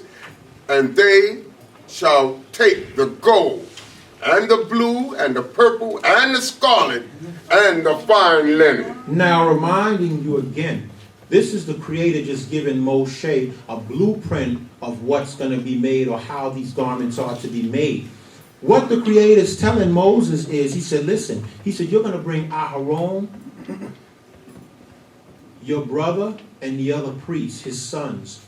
And you're now completely changing the image of these men before the people. When someone want to make a complete change of who they are, one of the first things they do is change their clothes. They come out there that day, whereas you usually see them walking around in a certain attire. This day they come out decked out. Such and such is looking smooth today. That's his new look. Now, with that new appearance, he has to create a new character in order for you to truly believe that this is a new person. So these men, first of all, they had to look the part. And the Creator has to give these men special garments in order for them to look the part. For the high priest, he said, listen, he's going to have an ephod, you're going to have a tunic, these priests are going to have robes. It's going to start from not just the outside, but they're going to have undergarments on as well, and they're going to have outer garments on. He's going to go on to break down how the priest, the high priest's garment's supposed to look. But first, he mentioned that all of these priests have to look decked out. Now, when you change their garments, these men now have to change their character. That part took place with putting them or having them go through a 7-day period of purification. This process wasn't just done where these men were just there relaxing and chilling and talking a bunch of nonsense. Moses was teaching them. Moses was counseling them. Moses was helping them understand the role that they now have to play amongst the people, and also the new state of mind that they had to begin to apply as priests. These men went through a 7-day period of character change, personality changing, ridding themselves of negative personality traits and behaviors that they now had to get rid of, and new behaviors that they had to adapt or take hold on. We today find ourselves as individuals, many of us who didn't have the knowledge of self at some point. Now that you have the knowledge of self, you have to get rid of certain behavior patterns. You have to change certain things and take them out of your life. You can't expect to be a Hebrew Israelite or call yourself that and still want to latch on to certain things that are worldly. And this is what these men had to go through as well. That period, that 7-day period, was a period of shedding their skin, getting rid of all these things and ways about themselves to now take on this new life. And we're taking on a new life every day. We find ourselves in a more challenging place because we're going through this change as a people. As a people, we've been placed in captivity for the Creator to monitor us, not over a 7-day period, but over a period that we don't know when it ends. It's based on how we move along this process. The Creator's watching. Sometimes a whole generation go by. For the Creator, that's only 1 day. We just lost 100 years. So he's still seeing this as a 7-day process. But for us, that's not the case. Why would the Creator put us through this process?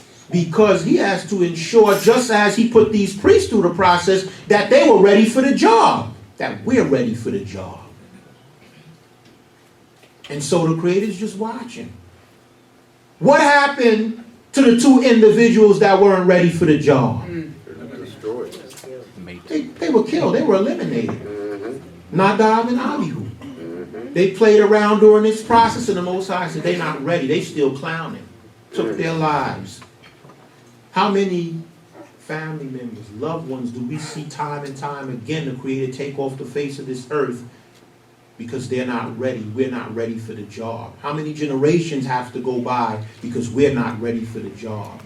And so this process now is a process of preparation at first. The Creator's preparing these men. First they had to look the part. Here it is, they're having garments made to change their outer appearance. Then they're going to go through that 7-day period where the Most High have Moshe change their inner personalities.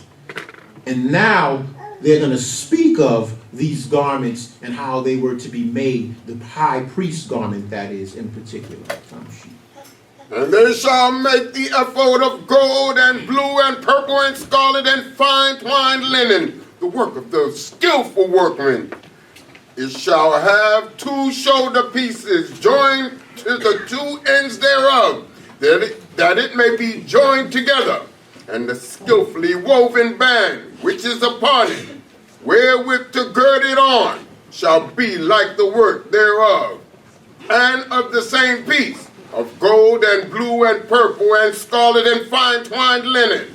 And thou shalt take 2 onyx stones, and grave on them the names of the children of Israel, 6 of their names on the one stone, and the names of the 6 that remain on the other stone, according to their birth, with the work of an engraving in stone, like the engravings of a signet.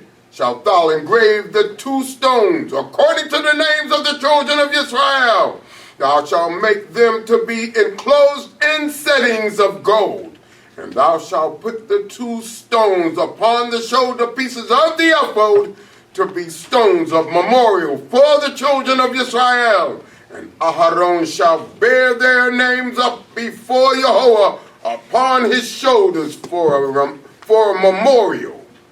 And so here now, this garment was made complete from top to bottom, if you look at it. And first of all, it mentions the 2 ephods. It mentions the ephod of gold. Then it mentions blue, purple, scarlet, fine twine, and it says the shoulder pieces. He's going to have these shoulder pieces. Then it mentions the stones that are going to go on the shoulder pieces. First of all, it speaks of this garment being made with the most precious materials. Then it speaks of the details put behind making this garment. When you put something together that means something to you, you take your time. It's detail. You don't just rush through it. If you're going to put together a personality and the character that you and we are claiming has to represent the Creator, we have to take our time and make sure we right and sincere at it. We have to ensure that it's not a game for us. And that even if you're going to do something and you're going to make certain changes in your life, don't rush into nothing that you're not ready for. Take your time and get there. We have a lot of people who you come into this way of life and you just, like they say, come in cold turkey. Just get rid of everything and stop doing everything. You pointing fingers at the Christian and everybody else, calling them this and calling them that. Next thing you look up, you right back. Man, doing the same thing. Take your time. Find yourself. Right. Find your place. Find who you are in this. Gradually find yourself in your place. How can you fit in this return? And so, if you look at this process in making this priest's garment, they're speaking of, they started out decking this priest out from top to bottom, making him a complete person. When he step out there, Israel, you know, we check you out all the way. We don't just look at your hair tie and say, he look good, she look good. Oh, the hair piece look all right, okay. Cohane, I see you got that little stash going on up the VP store. That was nice. Got the shoulder pieces. What's that stone on there? Now we looking down at you, how by the mid part of your garment. Then you know we got to finish off with your shoes. What kind of shoes he got on? So the priest was decked out from head to toe. And so this process of change couldn't just come after he's now decked out. Change begins with your thoughts, you know. That's right. Amen. How you and I think. If you're dressed good and you're decked out, but you have low self-esteem, you really won't look good. Because first of all, you ain't going to come walking in the right way to show that garment off the right way. You're going to be, nobody ain't going to notice you. But if your mind is right and you have the right thoughts and you believe that you look good, when you open that door, your head is going to be high. You're going to come walking in, strutting, showing your shoes. And if you have on a nice gold chain or something, you will have this piece open a little bit because you want to make people notice it. If you have on a nice gold bracelet, every minute when you talk, you might be doing this, something like that. Then you put down and you come back up again because you want people to see it. You look good. And it's self-confidence. It starts with your thoughts, your mind. Amen. And so we have to start changing our minds to this approach as Israelites. We have to know who we are. Find your place. Know what you represent. Everybody's not the same. You may not be the best drummer or the best singer, but you can find your place in what you're good at and contribute that to this cause and this return. Amen. Amen. That's why I'm saying find your place. Don't try to be everybody else. Search for who you are. Sometimes it starts with the small thing, you trying to mimic someone else or you trying to be like someone else, but don't make that who you are. Use that as a place of finding where you're going, as an avenue to find who you are, and keep searching. Ask around. This is why these men had to have Moshe there as what we call a priest maker, because he had to help them understand what that role represented and who they are now. And the mindset that they have to now apply that goes along with these dresses, these new clothes that they are putting on. Because it mentions that their clothes were of what? Of beauty and splendor. You're going to see those words used, beauty and splendor. You're looking good, you have to think right. You have to carry yourself right, because a lot more comes with just these garments and these men looking perfect from head to toe. Their actions had to be the actions of a priest and a perfect individual as well. And thou shalt make settings of gold, and 2 chains of pure gold, of plaited thread shalt thou make them, of wreathen work. And thou shalt put the wreath and chains on the setting. And so, if you go back for me more, Rasha. So, if you look here, this is somewhat of what they try to put together to look like what the priest's garment may have looked like. Because I can't give them this here, these accolades to say that this was the priest's garment. This is what it may have looked like. So the stones now for the breastplate, it mentions that they were in settings and they were enclosed on the breastplate because these settings were there to hold them in place. Like anyone, if you have a ring, you notice there's something that's holding that stone that's on your ring in place so it doesn't fall out. That's what those settings were for. And these stones here, there were 12 of them representing the 12 tribes, and this was symbolic of the high priest carrying the people with him. And also those stones on his shoulder pieces, on the shoulder pieces at the top here, as you see, those are going to have names engraved on them as well. All of this is symbolic of this high priest carrying the people with him where he goes. There's something that's done in Guyana up to today, and I always remember, it just reminds me of my Abba when he always does this. On Yom Kippur, we do it here too. We close the building and the priest would come in and say a prayer for the people, the Cohane. And this comes from what the high priest had to do in ancient days. He prayed for the people because he was responsible, or he found himself responsible for representing the people. And so this high priest is truly representing the people, even in his dress. He has these stones, 12 of them, as he's bearing the weight and the load of the people. When he comes and he says the prayers and asks the Creator for forgiveness, he's mentioning all the sins that we've committed. You better believe this was no short period that he was in there praying. Sometimes I'll be in there in Guyana praying for a while, right around Cohane. The people be there standing up outside, looking at they watching. Guess what? It ain't his fault. He's thinking of a lot of things that we may have done. He got to try to include everything that he could think of that our people are capable of. And ask Yah to forgive us for that. And you better believe when he called us back in, he forgot some things too. But that's his job because he's bearing a load of the people upon himself. And it's a job that was given to him by the Creator because the Most High had these men represent the people. The priests brought the cause of the people before the Most High.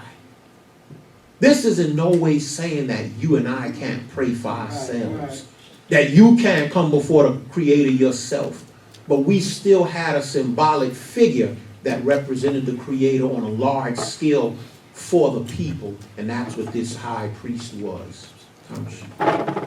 And thou shalt make a breastplate of judgment, the work of the skillful workman, like the works of the ephod thou shalt make it, of gold and blue and purple and scarlet and fine twined linen shalt thou make it. 4 squares shall be and double. A span shall be the length thereof, and a span the breadth thereof. And thou shalt set in it settings of stones, 4 rows of stones, a row of carnelian, topaz, and smart shall be the first row, and the second row a carbuncle, a sapphire, and an emerald, and the third row a jacinth, and an agate, and an amethyst, and the 4th row a beryl, and an onyx, and a jasper. They shall be enclosed in gold in their settings, and the stone shall be according to the names of the children of Israel, 12, according to their names, like the engravings of a signet. Every one according to his name. They shall be for the 12 tribes. And thou shalt make upon the breastplate plated chains of wreathen work of pure gold. And so it mentions that these stones, all of these stones that were mentioned are precious stones. Absolutely. Precious, expensive. This is no cheap stuff. That priest was walking around there with $1 million outfit on. You know what I mean? He's walking around there. That's like you talking to somebody. Just imagine you just walking around a place with $1 million outfit on, just moving through the place. You're not getting out there in one piece. That's how this priest is moving around. And these ain't just no little like they make them today, something that you need a microscope to look at and see. These are big nuggets he got on him walking around a place with. That's right. The gold that was used to house these stones in on a breastplate, you see it says made of pure gold. You know why they said pure gold? We know a lot about pure gold. We really good at that. We mix that stuff up good, and next thing you know, you got 10 carat. Next thing you know, you got all kind of carat. You know what that carat is? Mixed. It ain't pure gold. That's why they throw that piece in there at us. This priest was walking around with pure gold. So dark today, we can look like, what is that? That's gold? We don't understand that. But that's the wealth that we had at that time. And so we were able to do it. And this is how this high priest is walking around. So when he comes to the people, that's the special garment Cohane got on right there. They really look in the part. And this is going to be important, you know, because a lot of these men, the people knew their character before. I knew him before he was Cohane. You think they didn't have a history? People have lives. Akh Oren just finished building a golden calf. Later on, we're going to find out. Now he got to put this garment on a few Sidrah later. So he has to be given a whole new image before the people. And you better believe there were those that were still judging him.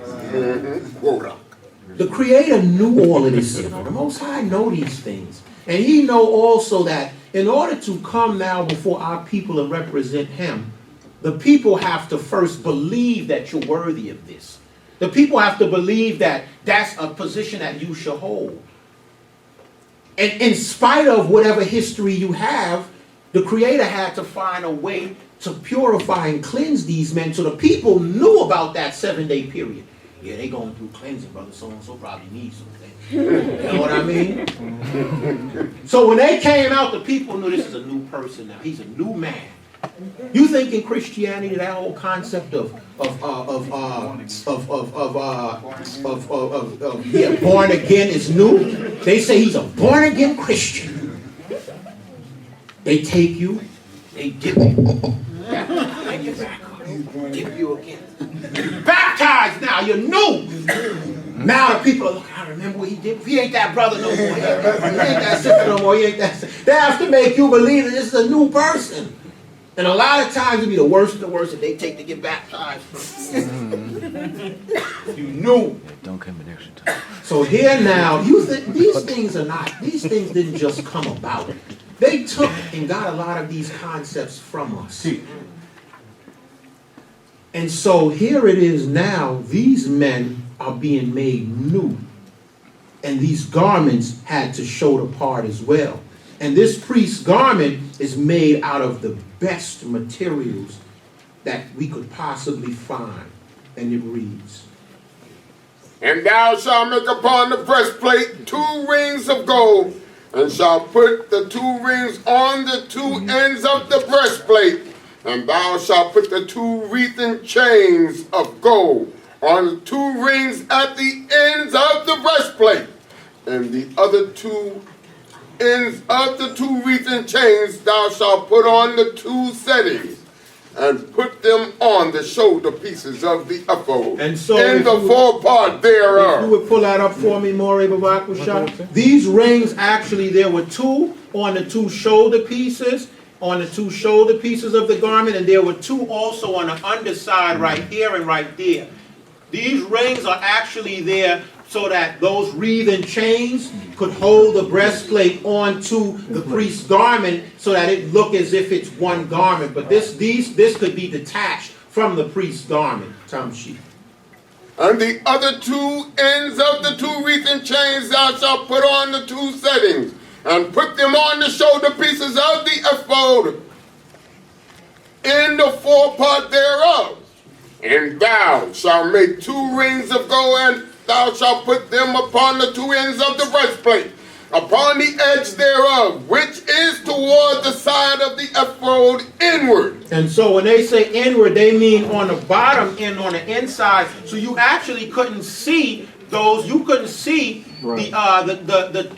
the pieces that were on this inside and here. It was inward. That breastplate is actually going to cover them. That's the concept that any tailor or seamstress apply when they're making a garment. They don't want you to see every stitch and every detail. They try to hide some things on the underpart so you only see the outside and it look good. You think a tailor, if he or she or a seamstress, they make a mistake, they're trying to cover that up.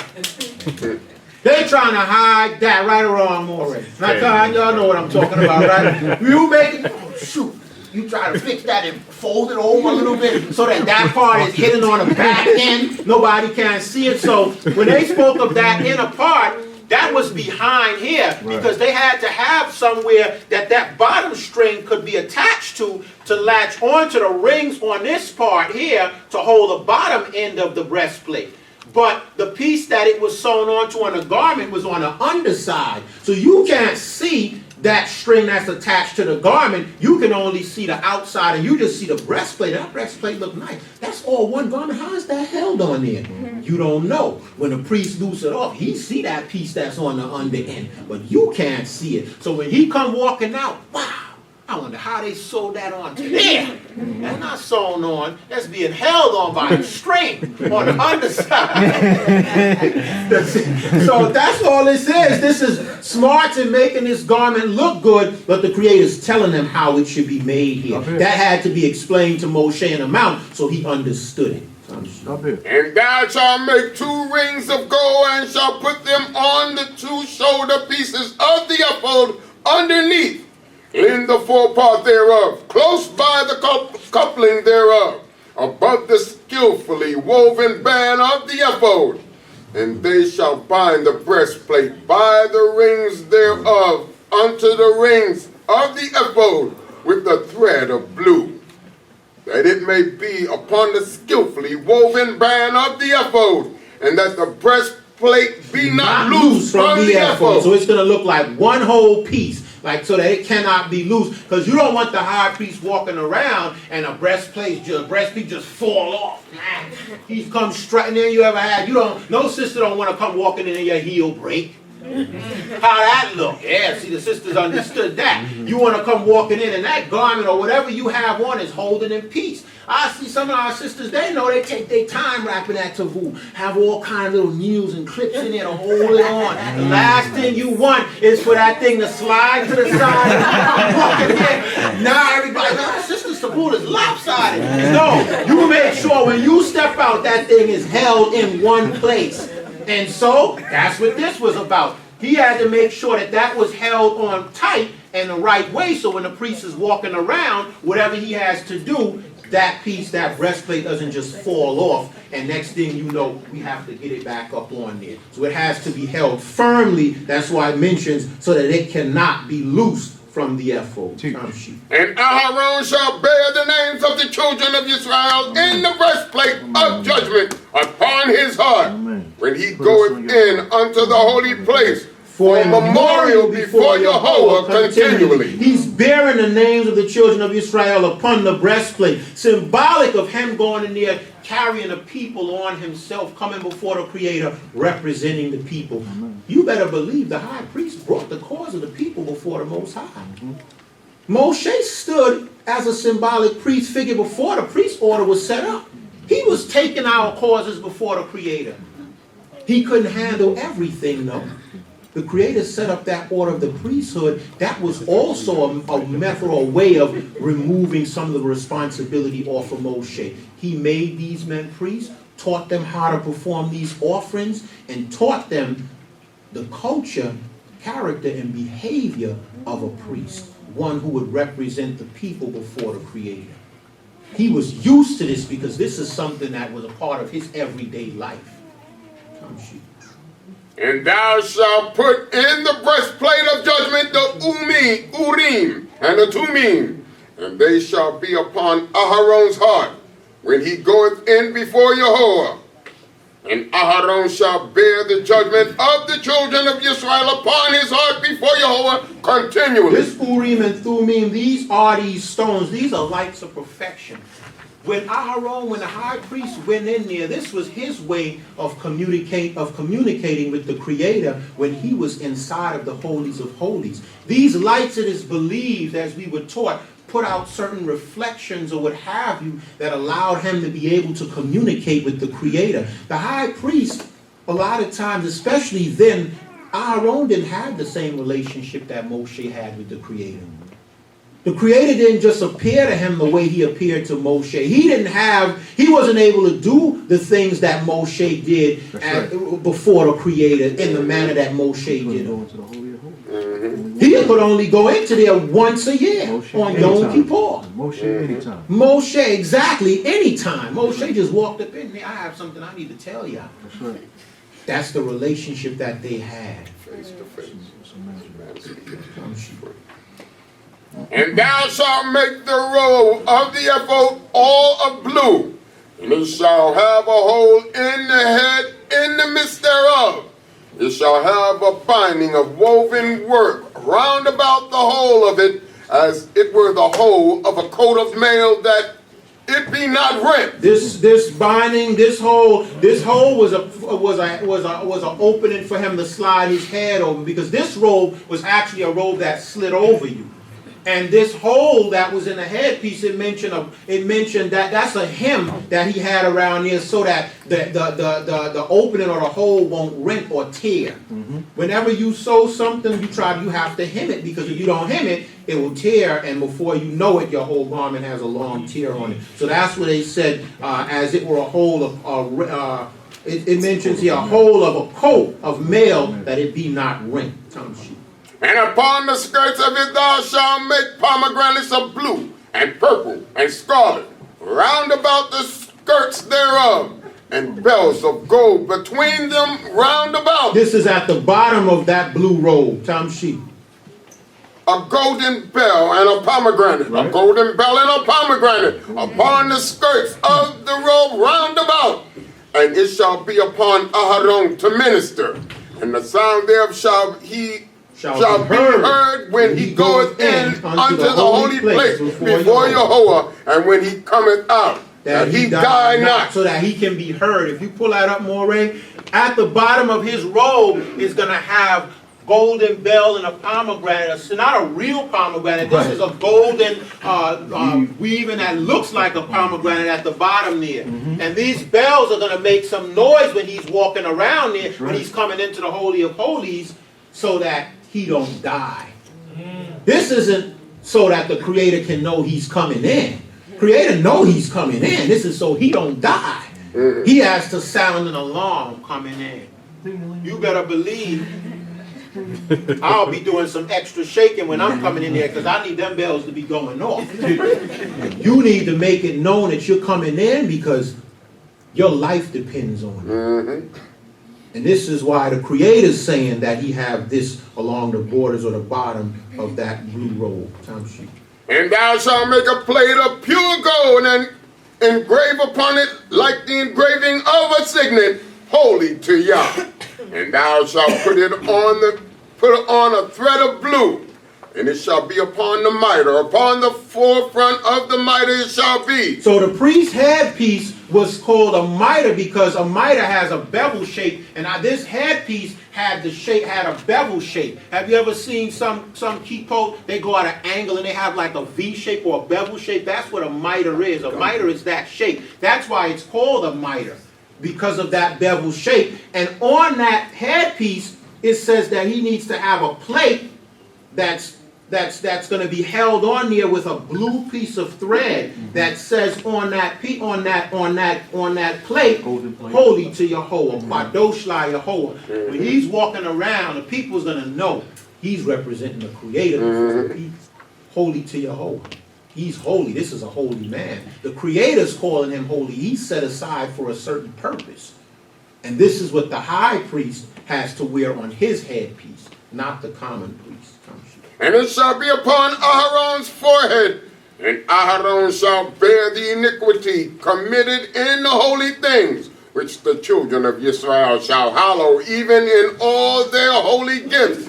And it shall be always upon his forehead, that they may be accepted before Yahweh. Do you know why it mentions that? It says, Aaron shall bear the iniquity committed in the holy things, which the children of Israel shall hallow, even in all their holy gifts.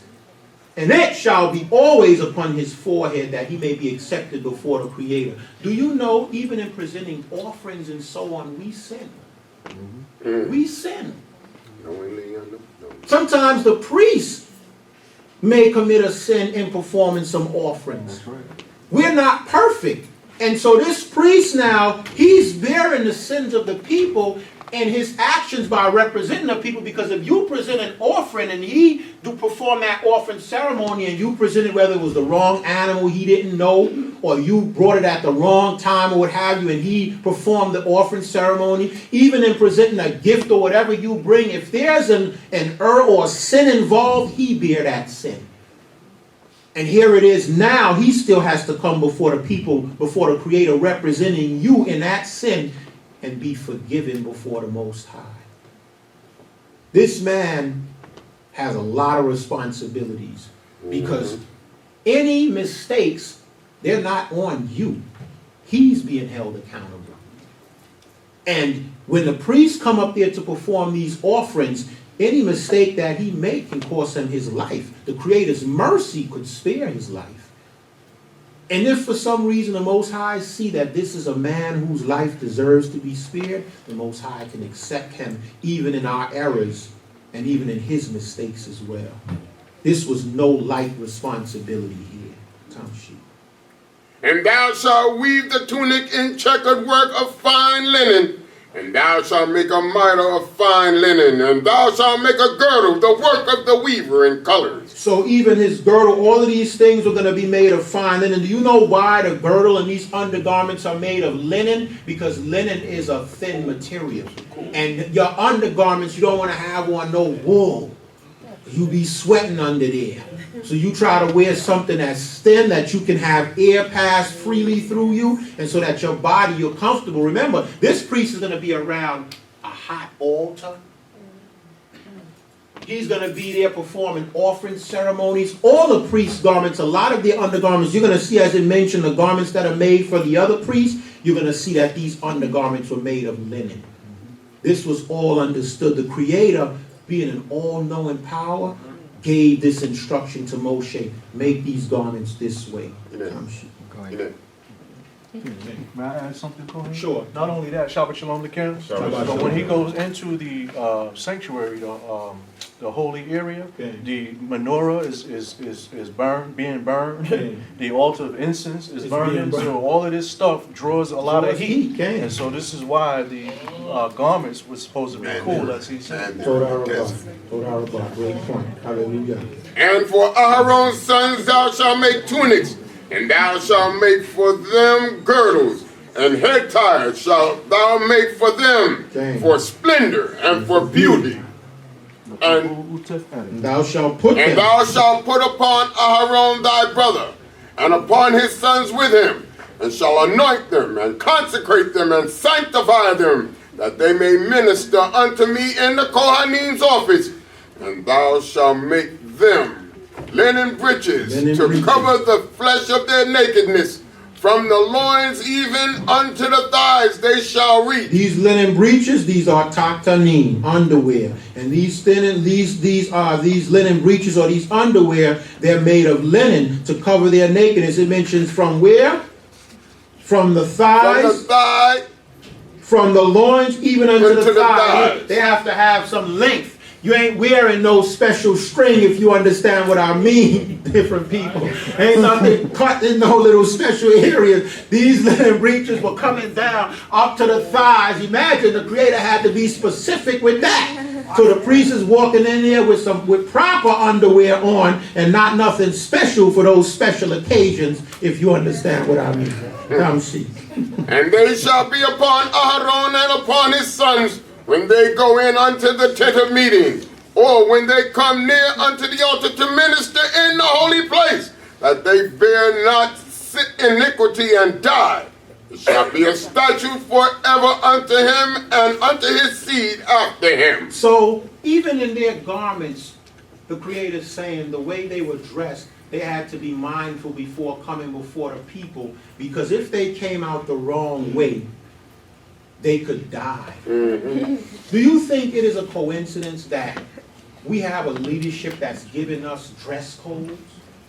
And that sometimes we look at the dress code and we're, why I can't wear that? Or I shouldn't be able to put that on. It's all in respect before the Creator. Because these men couldn't come before the people with these robes and they walk a certain kind of way, and you see under their garment, or you're seeing through their garment what they have on. Or you're seeing certain things printed out. This is why the Creator said, lest they die, because if they didn't come out there dressed appropriately, they're going to create the wrong image of the Creator as a representative of the Creator before the people. Amen. And this would cost them their lives. So why should you and I just think that we could come here dressed anyhow before the Most High? Be mindful. If we say, listen, this is the dress code, come dressed appropriately. And it's all out of respect for who? The Creator.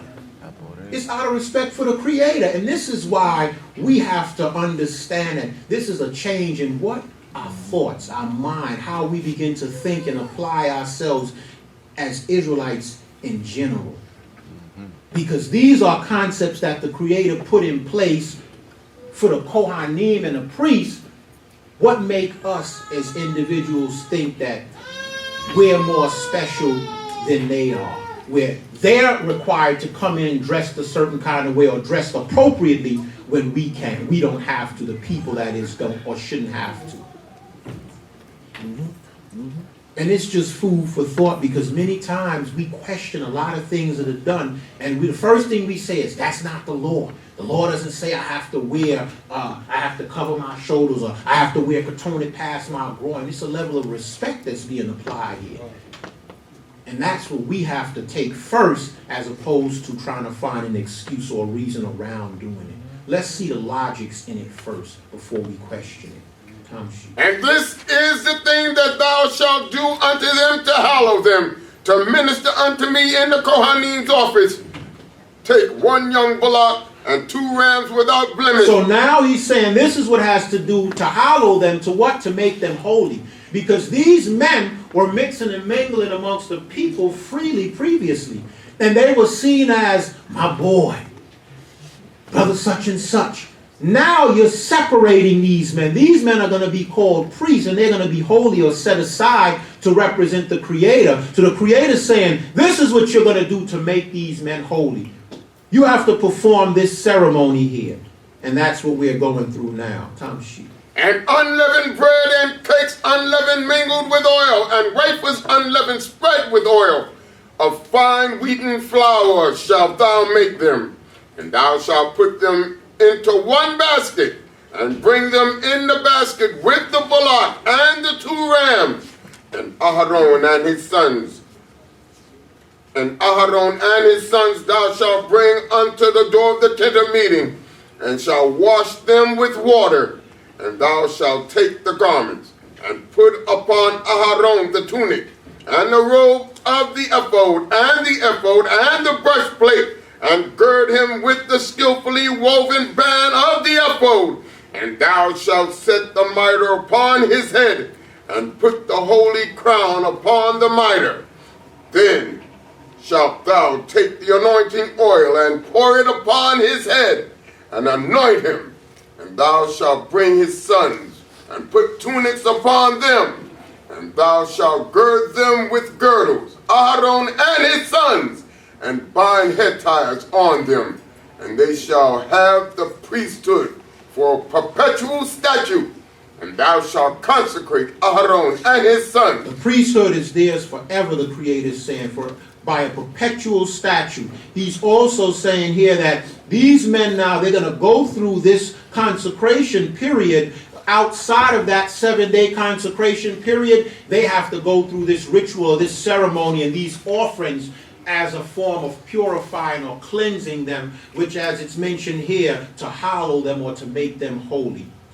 And thou shalt bring the bullock before the tent of meeting, and Aharon and his sons shall lay their hands upon the head of the bullock. And thou shalt kill the bullock before Yahweh at the door of the tent of meeting. And thou shalt take of the blood of the bullock, and put it upon the horns of the altar with thy finger. And thou shalt pour out all the remaining blood at the base of the altar. So Moshe is actually performing his offering. They're involved by placing their hands on the animal. Their involvement is indicating them being a part of this process, and also this ritual of this ceremony is being done to cleanse or purify them. And thou shalt take all the fat that covereth the inwards, and the lobe of above the liver, and the 2 kidneys, and the fat that is upon them, and make them smoke upon the altar. But the flesh of the bullock, and its skin, and its dung, shalt thou burn with fire without the camp. It is a sin offering. Thou shalt also take the 1 ram, and Aharon and his son shall lay their hands upon the head of the ram, and thou shalt slay the ram, and thou shalt take its blood, and dash it round about against the altar. And thou shalt cut the ram into its pieces, and its inwards, and its legs, and put them with its pieces, and with its head. And thou shalt make the whole ram smoke upon the altar. It is a burnt offering unto Yahweh. It is a sweet savor. An offering made by fire unto Yahweh. So this offering is being done. This burnt offering is being done. They're going to also have a sin offering that's done. So throughout this period of consecration, these 7 days, offerings are being done, putting these men through this ceremony to cleanse and purify them. Because this wasn't just a one-time thing. These men are going through counseling, as I said. They're being taught new ways, new terminologies, new concepts, a new state of mind that they have to apply. Along with this, they're going through these ceremonies of cleansing and purifying them as well. And that's what this offering was. Moshe had to know and understand what these parts were, because the Creator's telling him, these parts of the animal you're going to remove. You're going to do this. The Creator's breaking down and giving Moshe the details of how this offering is being done. These priests are also paying attention, because they'll have to know how to perform offering ceremonies later on when they become priests. And these are things that they were learning along this process as well. And thou shalt take the other ram, and Aaron and his sons shall lay their hands upon the head of the ram. Then shalt thou kill the ram, and take of its blood, and put it upon the tip of the right ear of Aaron. Symbolic of him hearing the law. And upon the tip of and upon the thumb of their right hand, and upon the great toe of their right foot, and dash the blood against the altar round about. And thou shalt take of the blood that is upon the altar, and of the anointing oil, and sprinkle it upon Aaron, and upon his garments, and upon his sons, and upon the garments of his sons with him, and he shall be hallowed. And he and his garments shall be hallowed, and his sons garments with him. This is how their garments were made holy before the Creator, because remember, these garments and these items had to be made by the people. Everyone's hands were involved in making some of these things. And so now that these things, after they are made, this process would actually make these garments holy before the Creator, so that these priests now are wearing them. After these garments are made, the people no longer have contact with them. Your job was only to make it. When you're done, this garment is now given to the priest. These garments are set aside. They're now holy. They're priest garments. And this process is how these garments were cleansed and made holy as well. Also thou shalt take of the ram the fat, and the fat tail, and the fat that covereth the inwards, and the lobe of the liver, and the 2 kidneys, and the fat that is upon them, and the right thigh, for it is a ram of consecration, and 1 loaf of bread, and 1 cake of oiled bread, and 1 wafer out of the basket of unleavened bread that is before Jehovah. And thou shalt put the whole upon the hands of Aaron, and upon the hands of his sons, and shall wave them for a wave offering before Jehovah. Thou shalt take them from their hands, and make them smoke on the altar upon the burnt offering for a sweet savor before Jehovah. It is an offering made by fire unto Jehovah. There's no coincidence that it keeps mentioning the fact that Moses had to put some of this blood on their right ear, their thumb, and also the great toe. And it mentions it again, and then it mentions it again, because these priests, they knew and understood the importance of doing this law. This whole ceremony meant nothing if after this is done, you're going to go back to your old ways. You're not going to follow through and live the role of what you stand and represent. And this very mindset has to be applied to us today. You have this knowledge. We have this truth. We know who we are. Are we living it? Are we applying it? Are you walking in it? Are you doing it? That's what this meant. That blood on the tip of his right thumb. Are you doing this in your actions? Are you walking in this path? Are you adhering to the laws that you're being taught and reading every Shabbat, even at home on your own? And this was a reminder for these men to know this had to always be done. And Aaron, and thou shalt take the breast of Aaron's ram of consecration, and wave it for a wave offering before Jehovah, and it shall be thy portion. Right. And thou shalt sanctify the breast of the wave offering, and the thigh of the heave offering, which is waved, and which is heaved up, of the ram of consecration, even of that which is Aaron's, and of that which is his sons. And it shall be for Aharon and his sons as a dew forever from the children of Israel, for it is a heave offering. And it shall be a heave offering from the children of Israel of their sacrifices of peace offerings, even their heave offerings unto Jehovah. This was their due as priests. When the priests performed the offering ceremonies, this animal and these parts belonged to them. This is why the Creator is saying this is their due as priests, because when they performed this offering ceremony, if it was not a burnt offering where the entire animal was consumed, there were parts of this animal that the priest who performed the offering would keep. That was his due. That was his portion as a priest. And the holy garments of Aharon shall be for his sons after him, to be anointed in them, and to be consecrated in them. No high priest lived forever. When he made transition, that garment now passed down to who was the next one? Eleazar, who was the next high priest. 7 days shall the son that is Cohane in his stead put them on, even he who cometh into the tent of meeting to minister in the holy place. And thou shalt take the ram of consecration and seethe it, and seethe its flesh in a holy place. And Aharon and his sons shall eat the flesh of the ram and the bread that is in the basket at the door of the tent of meeting. And they shall eat those things wherewith atonement was made, to consecrate and to sanctify them. For the stranger shall not eat thereof, because they are holy. These offerings that are performed here, the Creator saying this particular offering, no, any individual cannot eat. Only the priests can eat of it, and they are to eat of it where? At the door of the tent of meeting. They can't just take it home and sit down and relax and eat it with some sauce. This is to be eaten at the door of the tent of meeting. You know how we like to do. We got to put that sauce on everything to make it just right. No, this here, eat it right here at the door of the tabernacle. When you're done, you walk off. You can have a side meal to put your sauce and your special dips with.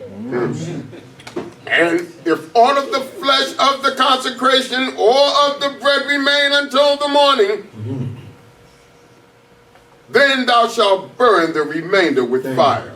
It shall not be eaten, because it is holy. And thus shalt thou do unto Aharon and to his sons, according to all that I have commanded thee. 7 days shalt thou consecrate them, and every day shalt thou offer the bullock of sin offering, beside the offering of atonement. And thou shalt do the purification upon the altar when thou makest atonement for it.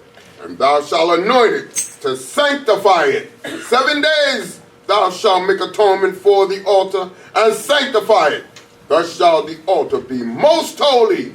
Whatsoever toucheth the altar shall be holy. So this 7-day period that these priests went through to make them holy or to sanctify them, these same ceremonies and this sprinkling process, a lot of the sprinkling that was done was also done to purify and cleanse the altar as well, because this altar is going to be used later on for offerings by the people. Right. And this altar, along with the priests, along with their garments, these objects and items had to be cleansed or purified because they are being used for holy purpose. Now this is that which thou shalt offer upon the altar. 2 lambs of the first year, day by day. Remember, it's 7 days that this process of this consecration period is taking place. Right. Each day there were different offerings that were being done. And so the Creator is telling them here that now this shalt thou do, 2 lambs of the first year, day by day continually. So each day you're going to have these 2 lambs being offered. Tamshi? The one lamb thou shalt offer in the morning, and the other lamb thou shalt offer at dusk. So each day or during this 7-day period, you're going to have an offering, a lamb that's offered in the morning, one in the evening. And with the one lamb, a 10th part of an ephah of fine flour, mingled with the 4th part of a hin of beaten oil, and the 4th part of a hin of wine for a drink offering. These items are going to go along with the lamb each day. The one in the morning and the one in the afternoon. And the other lamb shalt thou offer at dusk. And the other lamb thou shalt offer at dusk. and shall do thereto according to the meal offering of the morning, and according to the drink offering thereof for a sweet savor, an offering made by fire unto Jehovah. It shall be a continual burnt offering throughout your generations at the door of the tent of meeting before Jehovah, where I will meet with you to speak there unto thee, and there I will meet with the children of Israel. And the tent shall be sanctified by my glory, and I will sanctify the tent of meeting and the altar, and Aaron also and his sons will I sanctify to minister unto me in the Cohane's office. And I will dwell among the children of Israel, and will be their power. And they shall know that I am Jehovah, their power, that brought them forth out of the land of Egypt, that I may dwell among them. I am Jehovah, their power. The Creator is saying that He is going to sanctify them. You can do all of these offerings all you like. That doesn't make them holy. The Creator saying He makes it holy. So He gives the okay and sanctions whether or not this is now holy after all that's done. So the Creator is saying when all of this is done, I'm going to give my approval and make these men holy before you. I'm saying they're holy, so we, you, the people, have to accept them as being holy now. Because what? He says, I am Jehovah thy power who brought thee forth out of Egypt. He has the authority to give the okay that these men are now holy and capable and able to represent Him and stand before the people as representatives. Amen. And thou shalt make an altar to burn incense upon. Of acacia wood shalt thou make it. A cubit shall be the length thereof, and a cubit the breadth thereof. 4 cubits, 4 squares shall it be, and 2 cubits shall be the height thereof. The horns thereof shall be of one piece with it, and thou shalt overlay it with pure gold. The top thereof and the sides thereof round about, and the horns thereof. And thou shalt make unto it a crown of gold round about, and the 2 golden rings shalt thou make for it under the crown thereof, upon the 2 ribs thereof, upon the 2 sides of it shalt thou make them. And they shall be for places for staves, wherewith to bear it. And thou shalt make the staves of acacia wood, and overlay them with pure gold.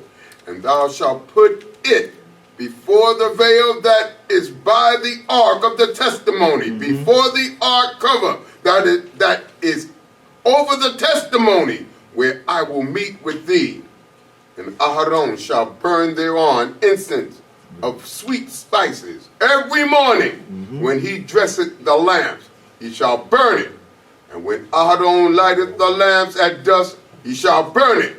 A perpetual incense before Jehovah throughout your generations. Ye shall offer no strange incense thereon, nor burnt offering, nor meal offering, and ye shall pour no drink offering thereon. And Aaron shall make atonement upon the horns of it once in the year with the blood of the sin offering of atonement. Once in the year shall he make atonement for it. Throughout your generations, it is most holy unto Jehovah. This 30th chapter actually gives in detail the altar for burning incense. It speaks of what this altar is to be made of, which is acacia wood. It also gives the measurements of this entire altar. It speaks of the fact that this altar should be overlaid with gold, and it should have 2 sides where there were rings on it, and that you would put the 2 staves in there to carry or bear this altar for burning incense. This altar, the purpose of it was to keep incense burning inside of the tent of meeting or inside of the tabernacle, to not only just give a sweet aroma inside of the tabernacle, but it mentions here that this altar of incense, that Aaron and the priests are to make sure that it's burning these sweet spices, and no one is to replicate this mixture for these spices, or try to use it in your own home. So you couldn't just ask around for the concoction that was made to burn these or to create these spices that were burned in this altar of incense. This was only to be used in this altar of incense that was inside of the tabernacle. Then it mentions that, it says that this altar here is to be purified once a year. When is that? On Yom Kippur. Just as we come before the Creator to atone for our sins, the Creator saying everything in here has to be cleansed of sin as well.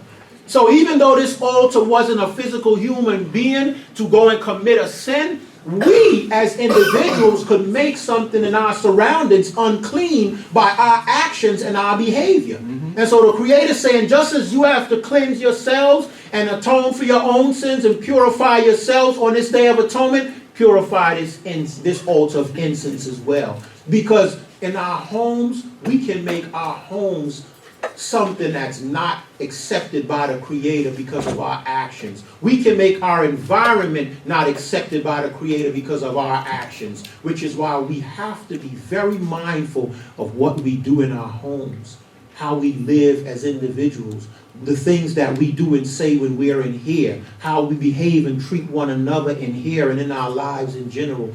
We create our environment. We're the ones that determine whether or not our environment can be unholy or unaccepted by the Most High, this power that we serve. Teach. Hallelujah. The Creator, this power that we serve is awesome. Amen. And He's watching us every day. He's determining by our actions every day whether or not He's going to have you and I or the next generation be that generation that He chooses to represent us. Many times we believe that this process is something that we're waiting for. This process has already begun. We're living this right now. We are that next generation. We are the ones that's doing this right now. This is the return that we're in right now. That's how we have to see, know, and understand this. And what are we doing today? Just making the situation better for the next generation. That's all. We're just making the situation better. We're not waiting for some spectacular thing to happen, boom, and now today, this is all the process. Amen. Trust We're the process. never all going to just be in the land together. No.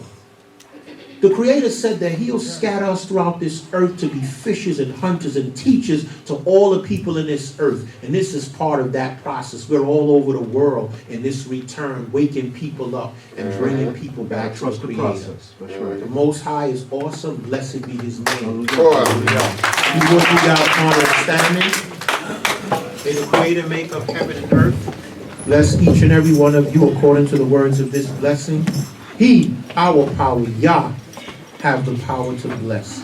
May He bless you according to the words of this blessing in Numbers, the 6th chapter and the 24th verse. Yivorek ka Yehoah v'yishmerecha. Ya'ir Yehoah panayo eleka v'kuneka. Yisa Yehoah panayo eleka v'yasim leka. Shalom. Yehoah bless thee and keep thee. Yehoah cause His face to shine upon thee and be gracious unto thee. Yehoah lift up His countenance upon thee and give thee peace. Hallelujah! Hallelujah! Hallelujah! Hallelujah! Hallelujah! Hallelujah! Hallelujah! Hallelujah! Hallelujah! Hallelujah! Selah. Tell your bones and can have a hearty appetite. Services will resume at 4.